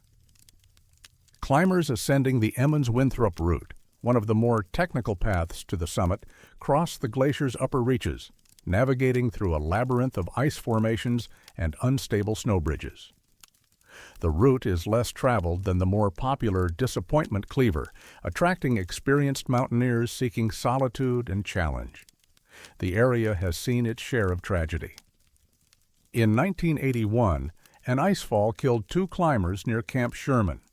In 1987, a solo climber disappeared on the glacier and was never recovered. The mountain's upper elevations are harsh and unforgiving, where weather can shift in minutes and visibility can drop to 0. Few structures exist above 10,000 feet, just a few emergency shelters and the remnants of old bivouac sites. Nothing permanent, nothing that does not serve a clear purpose. On June 17, 1994, a team of 4 climbers set out from the White River Campground with the intention of summiting via the Emmons Glacier. The team consisted of Derek Paulson, a 36-year-old guide from Seattle, his clients, Margaret Tan, a physician from Portland, and Howard Lemke, an engineer from Boise, and a second guide, Vincent Calabrese, who was training under Paulson. They departed at 2 in the morning, carrying standard alpine gear and enough supplies for a summit attempt and descent. The climb proceeded without incident. They reached Camp Sherman at 9,500 feet by 7:30 in the morning and rested briefly before continuing upward. The weather was clear, the snow firm. By 10:15, they were crossing the upper glacier at approximately 10,200 feet, moving through a broad snowfield between 2 crevasse fields. Calabrese, who was leading the rope team at that moment, stopped abruptly. He later said he thought he was seeing a mirage, a trick of light and altitude. Standing in the snow, roughly 50 feet ahead, was a door frame. It was wooden, vertical, and appeared to be freestanding. The frame was approximately 7 feet tall and 3 feet wide, constructed from weathered timber. Hinges were visible on one side, rusted but intact. There was no door, just the frame, standing alone in the snow. Paulson called a halt. The team unroped and approached the frame cautiously. Tan later described it as surreal, like a piece of stage scenery abandoned in the mountains. The wood was old, grayed by exposure, and showed signs of significant weathering, cracks, splits, and areas where the grain had separated. The hinges were iron, heavily oxidized, but still attached to the frame with square-cut nails. Lemke walked around the frame. It stood upright, supported by two vertical posts that extended into the snow. He could see through it from both sides, just empty air and the glacier beyond. There was no structure attached to it, no walls, no remnants of a building, just the frame, alone, at 10,200 feet. Paulson examined the base. The posts were sunk approximately 2 feet into the snow. He tested the stability by pushing on the frame. It was solid, firmly anchored. He noted that the snow around the base was undisturbed, compacted and wind-scoured like the rest of the snowfield. There were no tracks leading to or from the frame, no evidence of recent activity. Calabrese took photographs. He used a 35mm camera, standard equipment for documenting climbs. He photographed the frame from multiple angles, including close-ups of the hinges and the wood grain. Tan also took several photographs with a disposable camera she carried in her pack. The team discussed the finding. Paulson speculated that the frame might be debris from an old research station or weather monitoring equipment, though he acknowledged he had never heard of such structures being placed at this elevation. Calabrese suggested it could be wreckage from an aircraft, though the frame's construction was inconsistent with aircraft materials. Lemke said it looked like a door frame from a house, circa early 20th century, based on the joinery and hardware.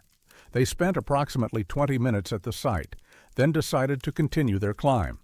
The summit was still 2 hours away, and they needed to maintain their schedule. Paulson made a note of the GPS coordinates: 46.853 degrees north, 121.63 degrees west. He planned to report the finding to the Park Service upon their return. The team reached the summit at 1:45 in the afternoon and began their descent at 2:15. They passed through the same snowfield where the door frame had stood. The frame was gone. Paulson stopped immediately. He checked his GPS to confirm their position. They were in the correct location. The coordinates matched, but the frame was not there. The snow where it had stood was smooth and undisturbed, showing no depression, no hole, no evidence that anything had been removed. The surface was wind-packed and uniform, identical to the surrounding snowfield. Calabrese insisted they search the area. The team spread out and covered a radius of approximately 200 feet, looking for the frame or any sign of it. They found nothing: no wood, no hardware, no tracks, no disturbance in the snow. Paulson later said it was as if the frame had never existed. Tan checked her camera. She had taken 3 photographs of the frame earlier that morning. Calabrese had taken more than a dozen. Both cameras appeared to be functioning normally. The team descended to White River and returned to Seattle the following day. When Calabrese developed his film, the photographs were blank. Every frame he had taken of the doorframe showed only snow and sky, no frame, no structure, nothing. The images before and after the doorframe sequence were normal, showing the team, the glacier, and the surrounding terrain. But the photographs of the frame itself were empty. Tan's disposable camera was processed at a 1-hour photo lab. The results were the same. The 3 images she had taken of the frame showed only the snowfield. No doorframe, no anomaly, nothing unusual. Paulson reported the incident to Mount Rainier National Park on June 20th. He met with a park ranger named Patricia Odom and provided a detailed account, including the GPS coordinates. Odom thanked him for the report and said the Park Service would investigate. She also asked if Paulson had samples of the wood or hardware from the frame. He did not. She asked if anyone had touched the frame or attempted to dismantle it. Paulson said no one had. Odom organized a search of the area on June 23rd. A team of 3 rangers, Odom, Dennis Kowalski, and Victor Salinas, hiked to the coordinates provided by Paulson. They found nothing. The snowfield was empty and undisturbed. Odom took photographs and GPS readings to confirm the location. She also searched the surrounding area for any debris, wood fragments, or signs of recent human activity. There was nothing. The Park Service contacted the National Park Service's regional archaeologist, Dr. Helena Vasquez, to inquire if any historical structures had been documented at that elevation. Vasquez reviewed park records and found no evidence of buildings, research stations, or installations above 9,000 feet in that area. She noted that the Emmons Glacier had advanced and retreated over the decades, and it was possible that historical debris could be exposed and then reburied by snow and ice movement. However, she could not identify any structure matching the description of a wooden door frame. In July, the Park Service contacted the Federal Aviation Administration and the National Transportation Safety Board to inquire if any aircraft wreckage had been reported in the area. Both agencies confirmed that no crashes had occurred on Mount Rainier in that location. The FAA also noted that wooden door frames were not consistent with aircraft construction. Dr. Raymond Keller, a geologist from the University of Washington, was consulted about the possibility of the frame being debris from a glacial moraine, material carried and deposited by the moving ice. Keller reviewed the photographs taken by the Park Service and the witness descriptions.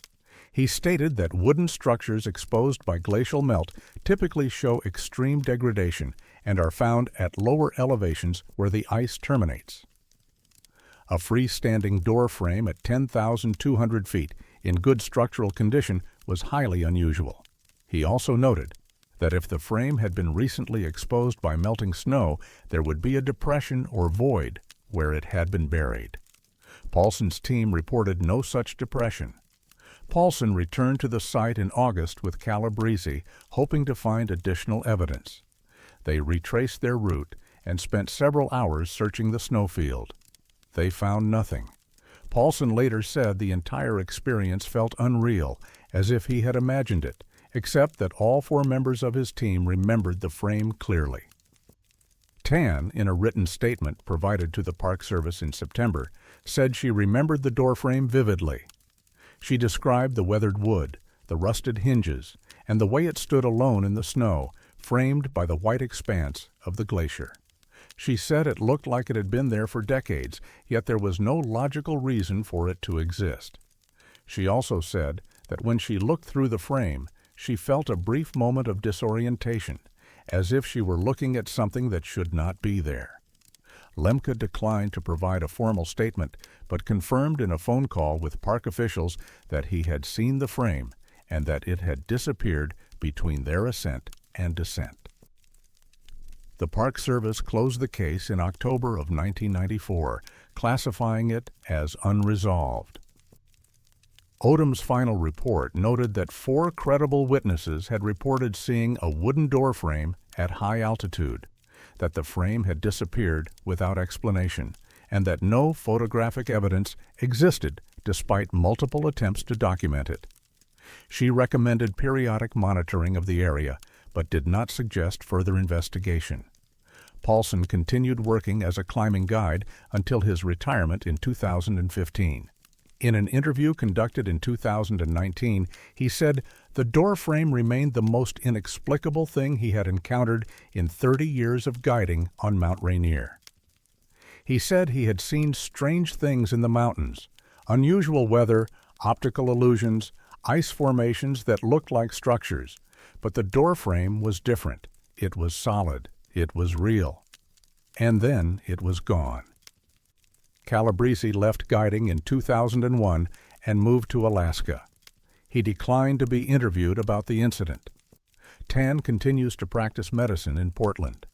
In a brief email exchange in 2017, She said she still thought about the doorframe occasionally. She said it felt like a threshold to somewhere, though she could not say where. The Emmons Glacier continues to move. The upper snowfield where the doorframe stood has seen dozens of climbing teams pass through each summer since 1994. No one has reported seeing the frame again. No wooden debris has been found in the area. The snow at 10,200 feet remains smooth and featureless. But some climbers say that when they pass through that section of the glacier, they feel a strange pull, as if the air itself is heavier. And they check their photographs carefully when they return, just to make sure they captured what they thought they saw, and that nothing appeared in the frame that should not be there.